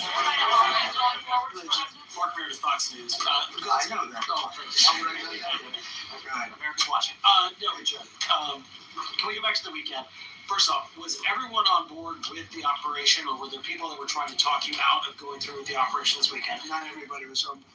Somebody else within? No, there were military people, very professional, that preferred not doing it. These two were totally on board, which was very important. They weren't, it would have had a little difficulty. But no, there were military people that said, you just don't do this. You don't go into the heart of a very powerful military. You know, this is, hey, you have countries and countries. You have some countries where military is not their strong suit. This whole thing is militarized like nobody's ever seen before. Half the people are wearing uniforms. And we had people within the military. Usually it's not done. That's one of the reasons. I was surprised. Somebody said it's the only time it's ever been done. I said, that's not possible. But it is possible, because you're going into hundreds of thousands of soldiers along the path. I mean, look at some of the helicopters, how they got hit. So yeah, there were people within the military that said it's a wise. And don't forget, how many men did you send altogether, approximately? Hundreds. And hundreds of these people, that's pretty good. Is he central casting? But hundreds of people went into this journey. Hundreds of people could have been killed. Forget about the equipment, a lot of equipment, nobody gets them. Hundreds of people could have been killed. So we had people that were within the military that said this is not a wise, and I understood that, but I decided to do it. Was there a point that that you were thinking there's too much on the line, and somebody was saying maybe we abort this now and wait? I mean, given the resources like the general said, it seemed like there was so much on the line here. You must have been thinking, well, this could have completely changed. So the first one, which was in many ways as dangerous as the second, I guess, because we're flying over daylight. We're the best in the world at night. We have goggles that we have goggles. I've tried them. They're unbelievable. I see better with the goggles at night than I see without them during daylight. I mean, daylight today, we have a beautiful day. You see just as well with goggles. In many ways, it's enhanced. So we have the best in the world. So it's much safer for us to do it at night, whereas other people, no other country has that capability. They don't have that particular piece of equipment like we do. But when I was told, flying and in daylight, I think we flew 7 hours over Iran. That's a long time. Over unbelievably hostile territory where they have nothing but weapons. We took out their anti-aircraft, which is great. We took out their radar, which is great. We took out a lot, but they still have, what hit this one was a shoulder handheld shoulder missile, heat-seeking missile. So it's not like, they're totally whatever. But and they had probably a little luck because he was told that this is a very dangerous mission. I understood. They didn't say it's a foolish mission. They said, we're going to be sacrificing hundreds of people to do this. This is, you have tankers that are flying over this area so that because the flight was so long, they had to refuel. It's a very dangerous mission. I just felt it was worth it. If you would have told me that we would have been successful, gotten both, and nobody was even essentially injured, I would have said that would be impossible. Yeah, President, thank you very much. Thank you, sir. I'll come back. Okay. That you are now dealing, you say, with a more reasonable, less extreme leadership in Iran. What does that mean for the protesters, for the human rights movement in that country after this conflict? What's your expectation? Yeah, if they assume control, if we do something and they assume control, I think it's very positive because they're not properly clothed, they say. They're not properly clothed and they execute the women. They shoot them right on the street. No, you have a much different group of people. Now, I'm not saying we are dealing with them. Essentially, they have till 8 o'clock tomorrow night Eastern time. But we are dealing with them. I think it's going well. Mr. Witkoff is here, and JD is involved in the dealing. Mr. Witkoff is sitting right here, and I think it's going fine, but we'll have to see. You have to understand, we've been dealing with these people for 47 years. I'm standing here with a much more powerful Iran as of a month ago, not anymore. Right now, they are decapitated. But I'm standing here a month ago with a much more powerful Iran than it was at any point during 47 years. This should have been handled by 7 presidents, a lot of presidents. And those presidents are saying now, every one of them to their friends, we should have done this a long time ago. So it's not something I like doing. It's very dangerous, and we're getting them at the height of their strength. If I didn't terminate the Barack Hussein Obama Iran nuclear deal, they would have had don't forget, that was a path to a nuclear weapon. Remember this. He chose Iran over Israel, pure and simple. How Israel can vote for a Democrat is if you're Jewish in New York City or any place else in this country, and how you can vote for a Democrat is unbelievable because he chose Iran, a very hostile Iran. Remember when he filled up a 757 with cash, billions of dollars of cash, and he sent it over to them. Then they gave them tens of billions of dollars. He chose Iran over Israel and really the Arab world, if you look, because, the other Saudi Arabia, Qatar, UAE, you take a look. I can add Kuwait and I can add Bahrain and you can add others. He chose such an unlikely candidate. Nobody could believe it. Frankly, if you're going to choose between Iraq and Iran, he should have befriended Iran with a nuclear weapon. Here's to time out on the water, to living your best life while enjoying the lake. Yeah. Countries don't do 10-year deals. Countries do hundreds of years. You don't do a 10-year deal. For a country, you're a landlord, you're renting a store on a certain street, and you give somebody a 5-year or 10-year lease. This is a country. It was a short-term deal. It was ready to expire. Terminated it before it expired. Took a lot of heat, and it was one of the best things they ever did because he would have had a nuclear weapon. Then he would have had another nuclear weapon, had those beautiful B-2 bombers not gone in 8 months ago, and obliterated that site. And by the way, the word is obliteration. CNN said, well, maybe it wasn't complete. It was so complete that they still haven't been able to get it. It was obliteration. But if we didn't hit them, that was a courageous decision too, because we had all those planes flying in at night with very little cover, unbelievable stealth planes, and they were able to do their job. If we didn't do that, Iran would have had a nuclear weapon at a high level, either one of those 2 instances. And if they did, in my opinion, I told this to Bibi Netanyahu yesterday, Israel would have been extinguished. Large portions of the Middle East would have been extinguished, whether it's Saudi Arabia, Qatar, UAE, or others. And you saw that with thousands of missiles raining down upon them. They didn't think they were going to be hit. They thought they'd be watching us fight. And all of a sudden, UAE got hit by 1,500 missiles. He would have taken them out also. And they were powerful. If I didn't come along and terminate the Obama deal, which was terrible, the Iran nuclear deal was a road to a nuclear weapon, a big one, unlimited, legally. I terminated it without even much thought. It was so easy. I terminated that, and then the B-2 bombers. And I did one other thing. I had killed military bases.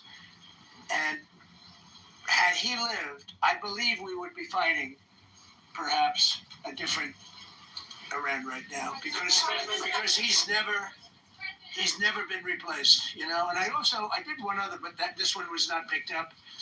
Osama bin Laden.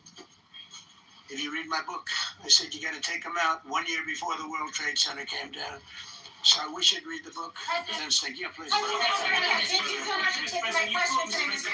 President. Mr. President, last week you suggested that Europe should take the lead on reopening the Strait of Hormuz. Has circumstances changed now that you're issuing a direct 48-hour ultimatum? And secondly, would a new ceasefire include Israel, or would it just be between Iran I and can't the talk about US? ceasefire, but I can tell you that we have a active, willing participant on the other side. They would like to be able to make a deal. I can't say any more than that. You've listed the goals. Excuse me. You've listed the goals. Who you with? My name is Diakoud. I'm with the largest Kurdish media outlet, Tulda Media Network. It's based in Iran.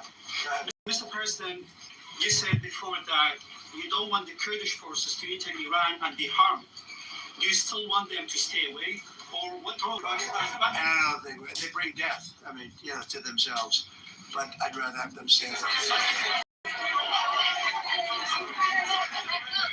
Thank you, Mr. President, for the question.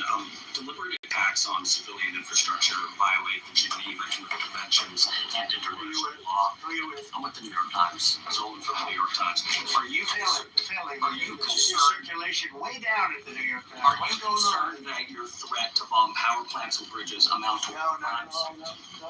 I hope I don't have to do it.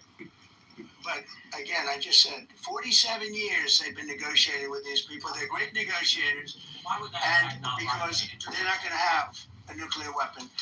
And if somebody that takes my place someday is weak and ineffective, which possibly that will happen, because we had numerous presidents that were weak, ineffective, and afraid of Iran, we're never going to let Iran have a nuclear weapon. And if you think it's okay for people that are policy standpoint, from any which way you want to say, mentally, these are disturbed people. If you think I'm going to allow them, and powerful and rich, to have a nuclear weapon, you can tell your friends at the New York Times, not going to happen. What they have is, it used to be all the news that's fit to print. The old gray lady, it was great, but they're running on past fumes, and you can't keep doing that. You have to be able to give the correct news. And people like you, who I know, are fake. You're fake. Go ahead, please. Your messaging on the war has moved from the war is coming to an end to war going to be bombing Iran to the Stone Ages. And we've heard a range of those sort of messages. So which is it? Are you winding this down? Are you escalating? I can't tell you. I don't know. I can't tell you. It depends what they do. This is a critical period. They have a period of, till tomorrow at 8 o'clock. I gave them an extension. They asked for an extension of 7 days, right? I said, Steve, give them 10 days. 10 days is up actually today, so I gave them 11, I guess, indirectly. I thought it was inappropriate the day after Easter. I want to be a nice person. They have till tomorrow. Now we'll see what happens. I can tell you they're negotiating, we think, in good faith. We're going to find out. We're getting the help of some incredible countries that want this to be ended because it affects them also. A lot of people are affected by this, but we're giving them till tomorrow, 8 o'clock Eastern time, and after that, they're going to have no bridges, they're going to have no power plants, Stone Ages, yeah. Stone Ages. CNN fake news. Are you willing to make a deal that does not include reopening the Strait of Hormuz, or is that now a top priority? I would say it's a very big priority because, see, that's one thing that's a little different than other things. We can bomb the hell out of them, we can knock them out for a little. But to close the strait, all you need is one terrorist that somehow has a truck loaded with, because you can carry them in trucks, large trucks, a water mine, drop them in the water, and now you tell people that own ships that cost $1 billion to don't worry about the mine. You can do that even just by saying we put mines in the water. So it's not like the rest. We can knock out their military. We already have. We've knocked out their Navy. We've knocked out their Air Force completely. We knocked out 158 ships in 3 days. We've knocked out even their mine droppers. They don't have any mine droppers anymore, but they put them on other boats and they could drop them. I'm not even sure they have any mines there, by the way. I'm not sure. I'm personally, they say there might be 8. I don't know. I think there might be none because they're very good bullshit artists. That's why for 47 years they've been bullshitting other presidents and they haven't done the job. And people are living in hell. You live in that country, they're living in hell. No, I think that 47 years of stuff is long enough. They're at the weakest point they've ever been. They have no Navy, they have no... Most of my income comes from my freelance work, which ranges from $1,000 to $2,000 a month. I'm out to have content creation ranges. Communication. In fact, the biggest problem we have in our negotiation is that they can't communicate. I said to Steve, what are they saying? Sir, they can't communicate. They have no method of communication. So we're communicating like they used to communicate 2,000 years ago with children, bringing a note back and forth. They have no communication. But all I want to see is I want to have a safe world, and you're not going to have a safe world. Israel will be gone. The Middle East will be gone. And then they're coming for Europe. And I have to tell you, I'm very disappointed in NATO. Very. I think that NATO, I think it's a mark on NATO that will never disappear in my mind. You know, they're coming to see me on Wednesday. They're going to say, oh, we'll do this, we'll do that. Now they all of a sudden want to send things, you know. But they said it loud and clear at the beginning. When I spoke to UK of all, I would have said they would have been there first because they're the oldest. And aircraft carriers barely work. I said, I guess we can use them. Who the hell knows? I called the general. He didn't even want to. He said, we don't really need them. We got the SS Abraham Lincoln, sir. We don't need them. Do you know, we have, in terms of technology, we had one day 101 missiles going at 2,700 miles an hour aimed at the Abraham Lincoln. 101 missiles. Out of 101 missiles, 101 missiles were shot down. Unbelievable technology. 10 years ago, 5 years ago, I don't know if that would have been possible. But 10 years ago, that wouldn't have been possible. 101 missiles heading to a ship that's not that far off the coast. And out of the 101 missiles, we shot down all 101. We have weaponry. The Patriots are unbelievable. We have weaponry. That's unbelievable, yeah. Go ahead, please. Thank you, Mr. President. You said earlier today during the annual that you would like to take Iran's oil, but Americans want U.S. forces home. Correct. What's that trade-off? If I had my choice, yeah, because I'm a businessman first. With Venezuela, as you know, the war was over in about 45 minutes. And we have great people running Venezuela, very good people. I mean, the relationship is good. And we are a partner with Venezuela. And we've taken hundreds of millions of barrels, hundreds of millions. Over 100 million barrels already is use it. To the victor go the spoils. And we don't have that. We haven't had that in this country probably in 100 years, because even the Second World War, you look at the Second World War, we didn't have it with the Second World War. We helped rebuild all those countries. We rebuilt Germany. How about Germany telling us that, well, it's not their war. We had nothing to do with it. They wanted me to go and tell them everything I was doing.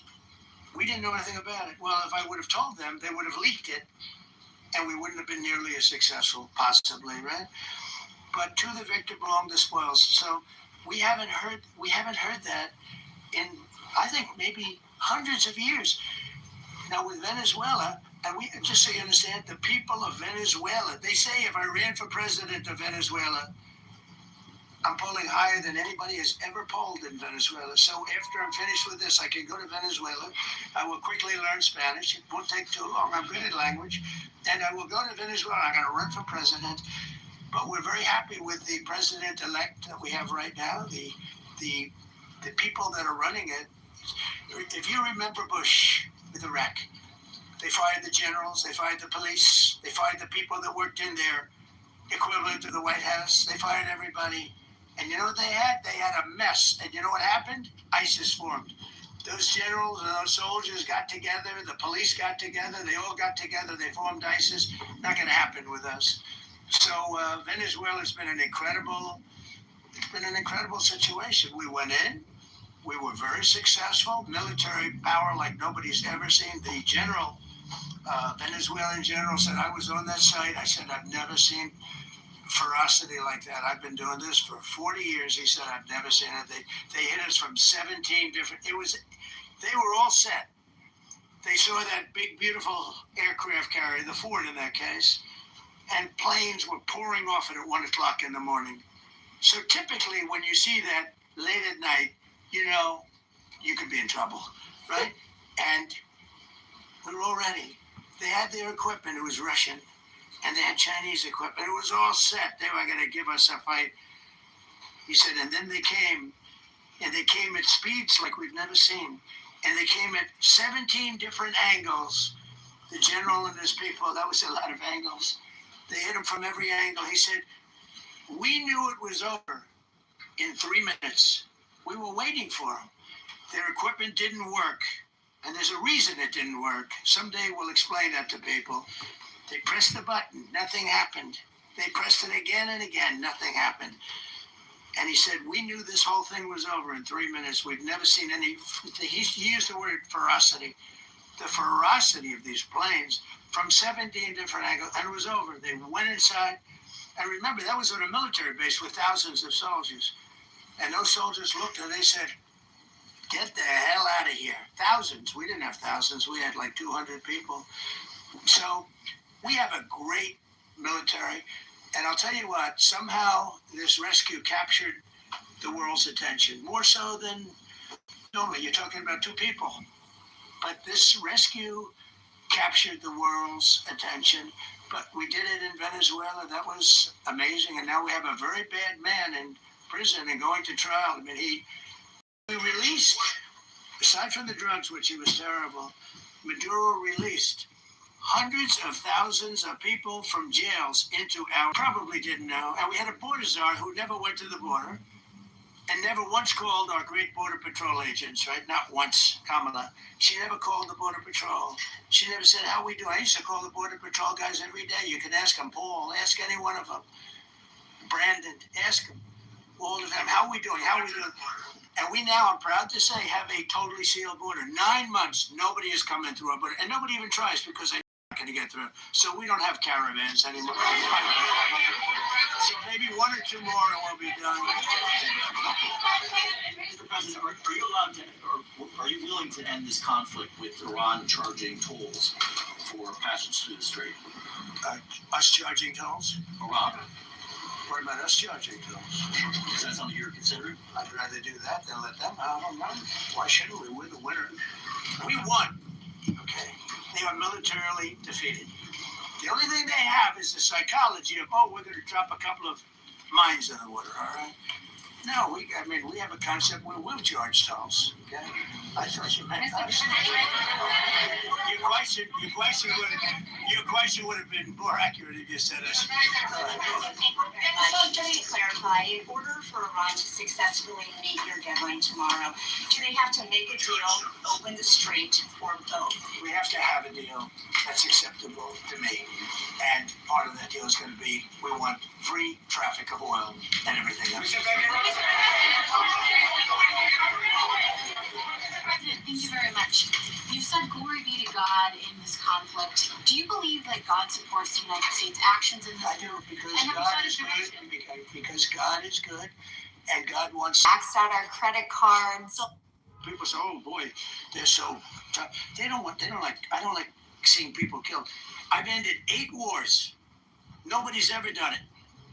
The person who won the Nobel Prize came to me and said, "You deserve the Nobel Prize." She announced that. When they announced, they said, "Goes to Maria. She's a great person, really a good person." She said, No. This is ridiculous. They gave me the Nobel Prize. President Trump ended 8 wars. I could go over every one of them, including India and Pakistan, where the Prime Minister of Pakistan said President Trump saved from 30 to 50 million lives. That makes me much happier than what we're doing right now. That makes me much happier. We have one more to end, by the way.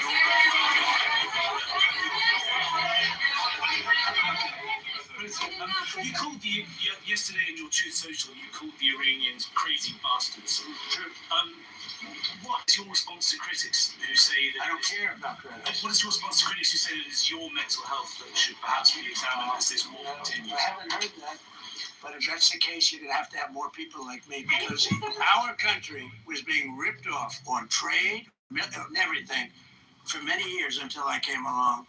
So if that's the case, you're going to have more people. Josh, you said that very little is off limits in Iran as far as the targeting, including power plants, bridges. You mentioned those. Very little is off limits. Are there certain kinds of civilian targets, though? I'm thinking schools, I don't want to tell you that. I don't want to tell you that. We have a plan, because of the power of our military, where every bridge in Iran will be decimated by 12 o'clock tomorrow night, where every power station by 12 o'clock, and it'll happen over a period of 4 hours if we wanted to. We don't want that to happen. If I ever do this again, that's going to be the head of my Joint Chiefs of Staff. And we worked it that way anyway. And it's amazing. He took out ISIS. He did ISIS in 4 weeks. I was told it would take 4 years. I flew to Iraq to find out with the greatest equipment in the world, why would it take 4 years? They told me, "Sir, it won't. It'll take 4 weeks and you'll have time left over." That's exactly what happened. So he's great at Pete. All I can say is that he was treated very unfairly. And now those same people that treated him unfairly, people that were not for him, senators, friends of mine, "Sir, I don't think you're doing the right thing." Now they're calling me up. What a choice. These 2 guys are fantastic. And John Ratcliffe was incredible. It was actually their genius that called us he was 40 miles away. And he said, "We're seeing something moving up in the mountain." This is at night. And they kept the camera on him for 45 minutes. I think it's looping. Said, probably wrong, but we're seeing something moving. I think it looped. Anyways, I think that pretty much concludes it, because he said he was only going to do 1 or 2 more questions. Any thoughts, opinions, comments, questions, ideas, or opinions? Now is your time to be heard. Raise your hand. Hello. I'm not happy, John. You're not happy? I'm not happy.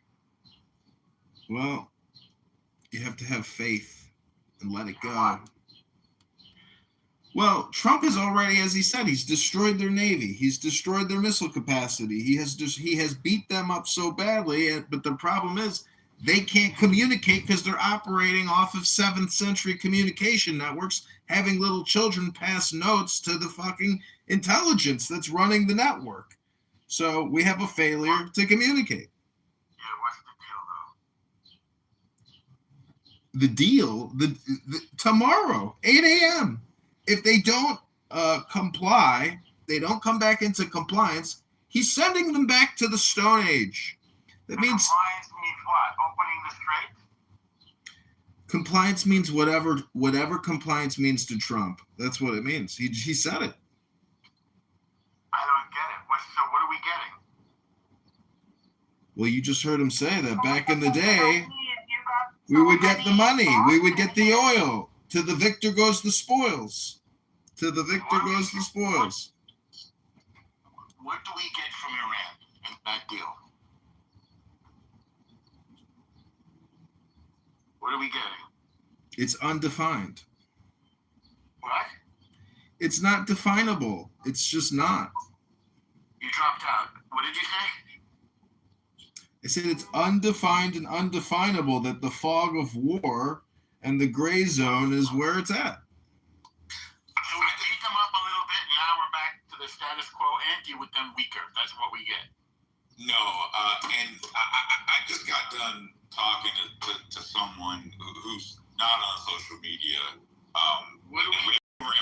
We were talking about Iran, and basically what she was saying is, she said, you know, all the people who make these comments about what Trump's doing about Iran, they're not thinking logically. Listen, do me a favor, Chris. Start with the answer, then we can hear your story. Why can't I finish? I wasn't going to be that long. It's all right. Are we getting anything from Iran? Oh my God! Can you be quiet? Can you answer the question? I'm answering it, and you won't be quiet. Stop whining. You sound like a little girl. What are we getting from Iran? You won't be quiet. What are we getting from Iran? Again, Christian. This is the problem. Christian, no, that's what the problem is. What are we getting? This is the problem. A lot of people inside the country. Christian, I'm not asking you what the problem is with the country. I'm asking you what we're getting. Really for? I have a green bag too. That's awesome. What are we getting from Iran? You shut up? No, I can't shut up. What are we getting from Iran? Oh my God. Let me know when he's done talking. Oh my God. And I will talk once he's done talking. If you have an answer, just do me a favor. I have an answer. You won't shut up. No, it's not me. It's you. What are we getting? You won't shut up. You think what you're saying. Okay. All right. Thank you. You think what you're saying. No, I want to know the answer to the question. No, I want to know the answer. These types of folks who shouldn't talk about Iran. Let me keep it You simple don't know how for to you. shut up. Let me keep it simple for you. Are we getting anything from Iran? Yes or no? Are we? No answer. Okay. I'll take that as a no. I'll wait until you shut up. It's okay. You have your chance. If you decide to change your mind, please let us know. Arash, welcome to the States. How you doing? What's up, y'all? How you doing? Arash. How you doing? Arash. What are we getting from Iran, Arash? Happy Memorial Day. Yeah, it's not Memorial Day yet. What are we getting? It's Memorial Weekend, bro. What are we getting from Iran, Arash? I don't know why you're so aggressive. I don't know. I don't know why. I don't live in Iran. So you don't know either, right? I do know, but what's your situation? Tell us. What is it? The situation is that whatever happens is not in the benefit of the people of Iran. Trump's doing it. No, I'm asking what are we getting from that? Well, let me talk. We're getting a lot of things. You want Iran to have a nuclear bomb? You're the Israel, right? You want that crazy motherfuckers to have a nuclear bomb? No, I'm asking you, what do we get in this deal? You're gonna get that they don't have a nuclear bomb. Okay, do they agree to that? Well, he's working on it, right? Oh, so we don't get anything yet. He's working He's on trying, is he not? So we're getting nothing so far. Well, that's the most important thing, bro. Yeah, but we're not getting You can't trust these crazy people with a nuclear bomb. So are we getting that? Yeah, Trump called me last night. He told me, yeah, he's getting that. Okay. I'm saying that's what the most important thing is. Are we getting it? I hope so. So in other words, we've got nothing. So far, no. Okay, that was my answer. Yeah, Thank you. far, no. But Thank you at for the being same time, honest. they've crushed they don't have bullshit military. I agree. So but the only problem is, the only thing is that people of Iran, and innocent people like every country, they're hoping for that 1% chance that maybe out of all this crazy shit, they can maybe just have a regular life. But Trump's not doing it for the people of Iran. But they can't have a regular life because they have a bad government in charge. Well, that's what I'm saying. Out of all this shit, they're hoping for that. That's something we all know. Right? The question is they should not have a nuclear bomb. Well, we know that. The question is if they agree to that. And the answer is no. Even if they agree, they're fucking liars. So we're not getting anything, Rory. Yeah, you can't have an agreement with crazy people. Okay. Can you? That cannot be done. Yeah, it cannot be done. Yeah. So why? He has to try. He has to try. The country, as a U.S. president, he has to try. So he says, listen, I tried. That's why I did this. You know, he has to try. He He did try. He is trying, but it's not going to fix anything. You can't have a deal with the crazy motherfuckers. Well, I agree with you on that. Yeah. So far what I'm hearing is, I guess they said they're going to open the Strait of Hormuz, which was open before. That's up to us if the Strait of Hormuz is going to be open or not. Well, I thought that's what the deal is. Yeah, no, well, it's not up to them. It's all up to us. But the biggest thing for It's up us to and them. all If they have minds. no, it's not their bullshit. What are they going to do? They're going to What are they attack gonna the do? boats. They're going to tax the boats, right? Yeah. 1 or 2 or 3. But if we want, we're not going to let anybody go through. It's not up to them. They don't have anything. They have no navy. They have no bullshit. They have no military. They have nothing. It's up to us, right? So anything that happens over there is politics. John, what's the substance of this agreement? There's no agreement. There is no agreement. No agreement. This was a press conference for Trump to make an ultimatum on a Sunday to capture the world's attention. He talked shit about NATO.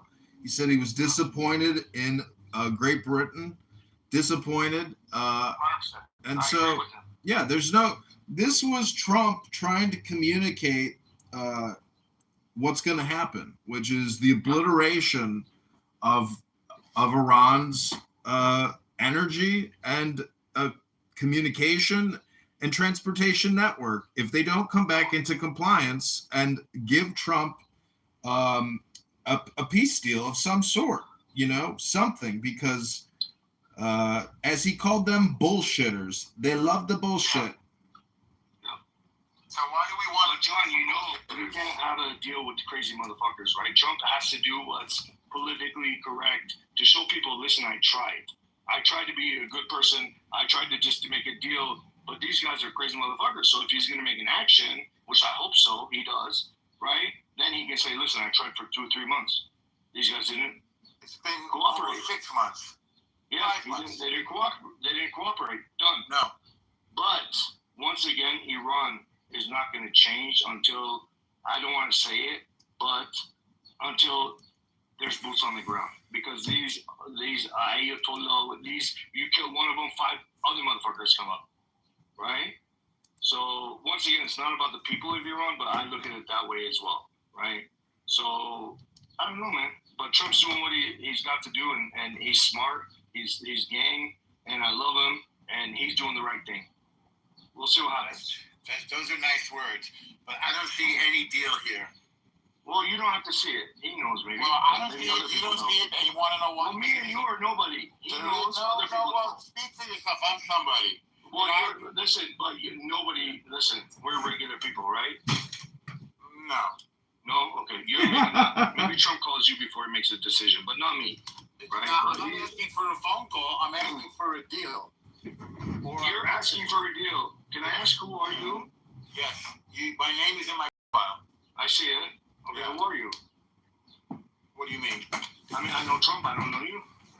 Read my profile and you'll know who I am. No, I don't have to read it, but why does Trump have to ask for your permission? I didn't say he had to ask for my permission. I never said. You have an obligation that he has to communicate with me. No, he can communicate with the world. He does. And he's doing a great fucking job. There's no deal. Okay. Well, he's doing a great fucking job. I love him. He's doing a great job. Well, he's keep going. You can send him a Valentine's Day card if you don't worry about that. Before that, I got a call that Trump says you said okay. I'm not worrying about it. All right, cool. What I'm concerned What I'm concerned with is Iran. Honestly, and I hope something happens out of all this shit that the people of Iran can be free too. That would be amazing. Yeah. Done deal. Well, there's no deal. That's the problem. No deal. I said done deal in my opinion. Oh my fucking god. Yeah, it's a problem. Yeah, that's all good, man. Wow, it's not all good. Bro, it's not all good. I get it. Holy shit. I'm saying to myself, honest, it's all good. All right, I didn't realize you didn't know you were unmuted. No, I was unmuted. I said, honest, it's okay. It's all good. You said, you're talking to yourself. Y'all know this guy? Yes. Damn, he's better than Biden. Better than the one before. That's a very low bar. He's better than somebody who wants. He's got more balls than anybody of them. Huh? He's got more balls than any of them. Yes, he does. And he really, truly cares for the country. Or else he'd be on Mar-a-Lago playing golf all fucking day long. He really cares for the country. And he's doing an amazing job. So far, he's done shit that no president has done. Well, I want some progress on Iran. Well, you should text him. Tell him that. I did. I texted him last night. So you have 24 hours to give me an update. Give you an update. See, no, you tell him 24 hours to give me an update. And CC me too. He got back to me already. That's what's up. Want me to read what he wrote? No, I really don't care. But I think me and you are saying the same thing, but you're aggressive, I'm aggressive, so it's all good. I'll tell you what he wrote. We're on the same page. I'll tell you what he wrote. No, I don't want to know. I don't know. Well, I can tell the other. I don't want to know. Okay, you can mute up. Ask them if they don't want. If they want. Every single day, I will be fighting for you with every breath in my body. For you? I will. To me, I will not rest until we have delivered the strong, safe, and prosperous America that our children deserve and that you deserve, President Trump. This will really be the golden age of America. So he takes you this. Yeah, personally. Wow. So let's hope there's some progress.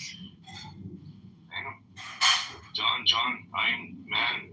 I don't know. We had this kind of situation. I looked Trump. Right.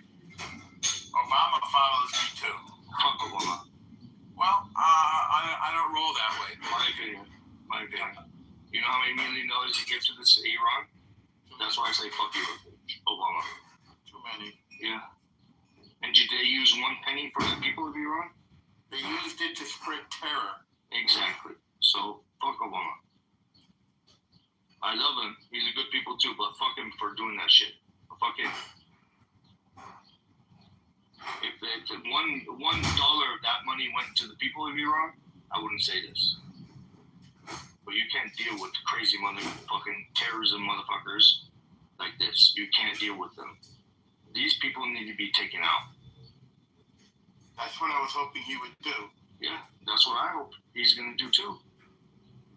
You can't deal with terrorists, bro.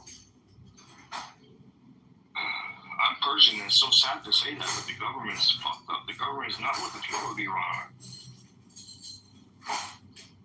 The people of Iran are amazing, educated, fun, loyal, hospitable, but these party all day long. He said Trump says he has a formula, and his formula, he believes that an internal promotion, the same way you run a corporation, do you bring in an outside executive consultant, or do you bring in somebody from the inside that knows the culture, knows the organization for 10, 20 years? So that's what he's referring to, is that this blustering threat may emerge. He's not happy with the Ayatollah's clone, in the same way that Pyongyang clones his child. The next thing you know, you get the same spitting branded image. Happy with that, but we'll see what happens. The people of Iran, inside and outside of Iran, they're calling one person's name, right? I'm not saying he's good. I'm not saying he's bad. We have a lot of amazing Persian people inside of Iran. They could be amazing presidents or whatever, right? But the people of Iran are calling one person, which is the Shah's son. Okay?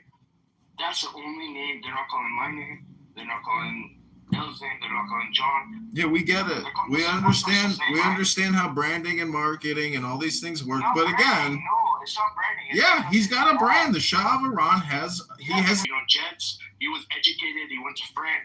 These mullahs, they don't even know how to speak one language, right? Guys were with class. They had respect. They had learned. They had education. They have, in the world, they're very respected. Okay, I'm not saying he was good or bad. None of my business. But the people of Iran have one good person. They're chanting his name, right? So they say Trump hasn't met with them, but from the insides, I heard that they've met many times. Okay, but it's very hard to put him in position because these people are terrorists. You kill one of them, 20 other people, brainwash people come out. So whatever happens, man, I always just wish the best for the people inside of that country, whatever country it is, right? The people inside of that country, I hope they get what they deserve, So he said during his speech today that they were actually actively engaged in an attack during the speech. So tomorrow. Yeah, he said it during his press today. He says, as a matter of fact, as I'm speaking to you right now, we are attacking them right now. So I didn't hear that. God, nobody. Trump said that today during the presser that as he is speaking, he is actively attacking them at some facility. Wait, he said, hang on a second. He said that we're attacking Iran right now? Yes. John? Yes. John? For the fourth time, Trump said during the presser today, actually, as I am speaking to you right now, we are attacking them right now. I hope so. I didn't know that. I didn't hear that part. I didn't hear that either, but I hope so. Because when a terrorist organization, which is the government of Iran, put the bounty on the president of America, these people are non-negotiable. We need to take that organization out. The Iranian government needs to go. They're a threat to everybody in the world, right? What the balls to say that to Trump? I hope he did, and I hope these motherfuckers leave because I love Trump, and he has the balls. I love it. But you can't fuck with the U.S. military. I do know that the Iranian people love Trump, and the Israeli people love Trump. Yeah. So I hope the American people love him as much as the people from other countries. 50-50, from what I'm seeing. Yeah, unfortunately. Yeah, I'm in Arizona. I'm in Scottsdale, so Republican city. But here, a lot of people, everybody loves Trump. But from what I'm seeing, I mean, there's a lot of crazy shit happening in our own country. You know, like who are these people? Where'd they come from? You know what I'm talking about.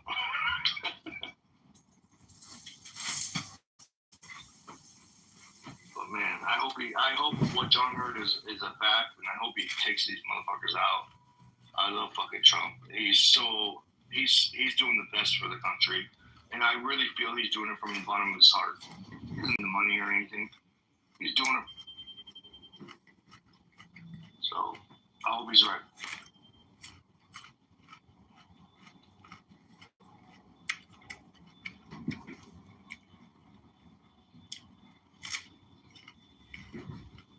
Hello?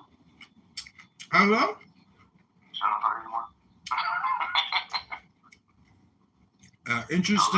Interesting that Tulsi Gabbard is gone.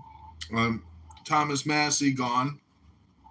And now it gives Trump more leeway to engage in his war. And this is not a Barack Hussein Obama war.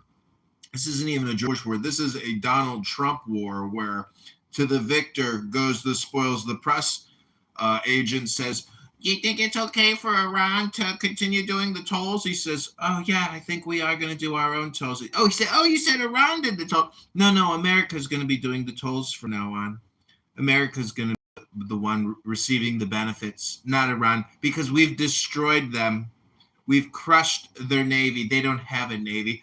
And then he says that the closing tactic of using mines in the Strait is all psychological. He doesn't even think there are any mines in the Strait.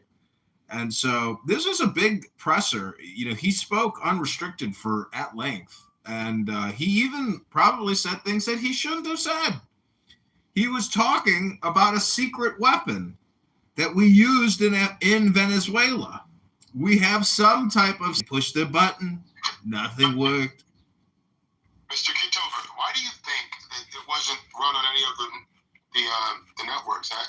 When you were playing it, I checked on Fox News, I checked on CNN, and even News Nation, and none of them were carrying it. Why do you think? Was it a live presser that you were playing? Yeah, live on the internet. They're gonna release their edits in the press room.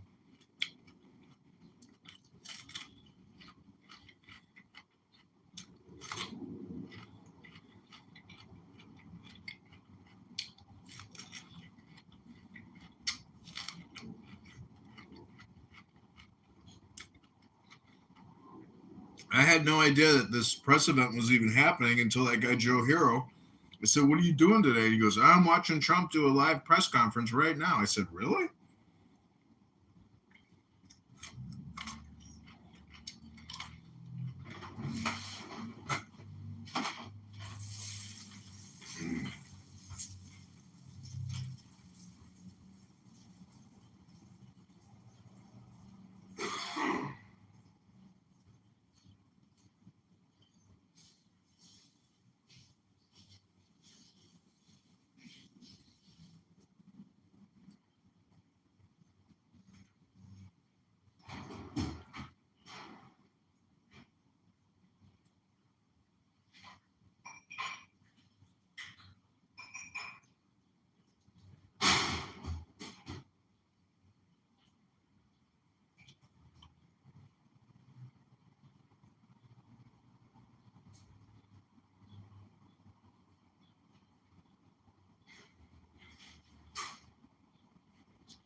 newsroom active? Yeah, we're bombing Iran. We're bombing Iran right now? Yeah, Are you serious? according to John. Did they announce it? Because what's his name? Trump, Marco Rubio, J.D. Vance, and I think another one all met at the White House today or yesterday. Saw that. It's not a major one though. I think it's a little nudge. That's what Don said. I didn't hear it. John, you think it's right?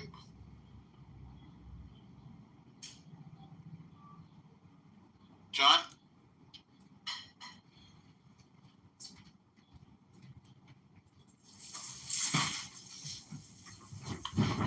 Yeah, I don't know what he was referring to specifically. Right now, Intelligence feeds.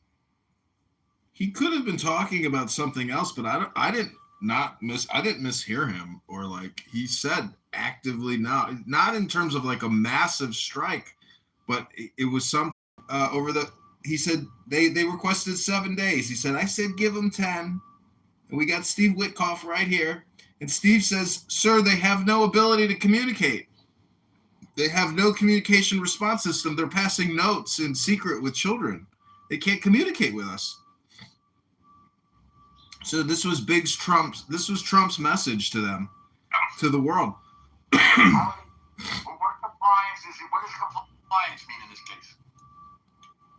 It means whatever Donald Trump says it means. So they got to do something. They got to show us something. Show me the money. That's me, not being able to bring in their energy requirements. So he's doing it for the world. And tomorrow, if they don't come into compliance, he has made the threat that he is going to send them back to the Stone Age.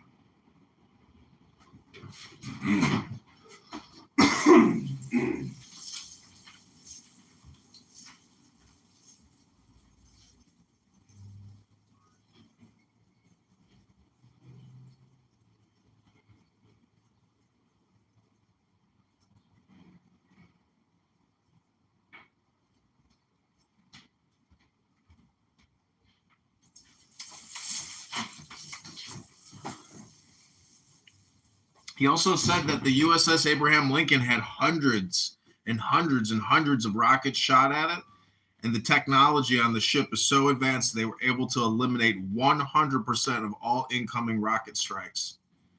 He says that type of technology was never available just up 10 years ago. He criticized Obama to a very high degree.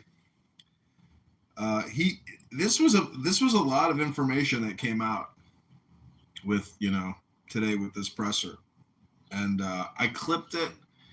It's on all my YouTube accounts, and he just, today is a difficult day for many people, and it's a you problem, because as Trump said, 7 presidents have kicked this can down the road, and Trump is not a can kicker. He's a project manager. He's a construction manager. He understands timelines, and as you heard, he speaks like a developer. Oh, we're 7 weeks ahead of schedule. Excellent. Now we have 4 more additional weeks to do this. The man is your worst enemy. He is the destroyer of your union. Oh, you want to take it a day at a time, huh? Well, DJT does not sleep. DJT is a very hardworking, well-organized person. And guess what? The New York Times calls him out on his mental health. And he says, well, I haven't heard that one yet. So he's not easily rage-baited himself. And he frames everything in terms of his political victory. It's just incredible to watch him speak, because it is like a clubhouse room. That is his clubhouse life. That is his house. That is his room. And he brings the people in, and it's just a clubhouse room. And people respect him. And when he's speaking, nobody interrupts. And it's just incredible to watch him communicate.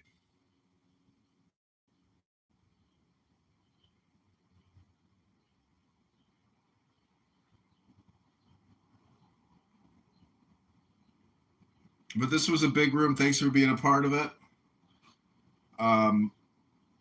Yeah, it's like a 2-hour event this morning. I went to Chabad last night,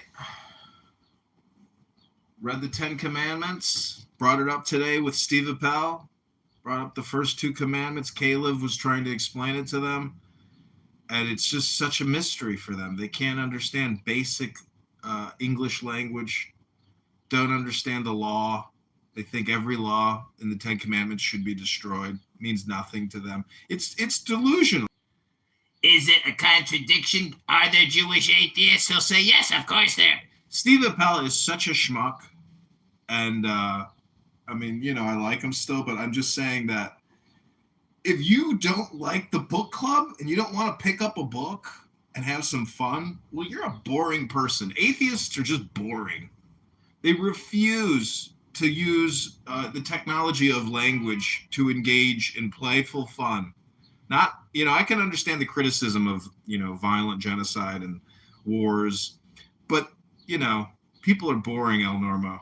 And as somebody who has made a lot of content, a lot of scripts, don't they understand how it all works? Are they? Is it just because they've never actually engaged in the creative process full cycle?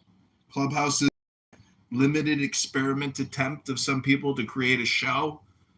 Ask the atheist. I guess that's what's happening here. But he doesn't even have a YouTube channel. Hello?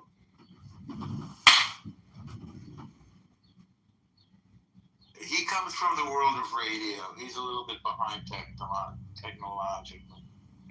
By the way, CBS Radio in New York just went off the air after years of being on the air. Apparently. Why? Because it's just not profitable? They're just shutting it down? Yeah, people aren't listening to the radio anymore. Yeah, but why do they have to shut? See, that's the thing, is they can just run their content. I guess maybe the platform costs are just not, it's too overwhelming to distribute. It's too bad, but I'm sure sell the ass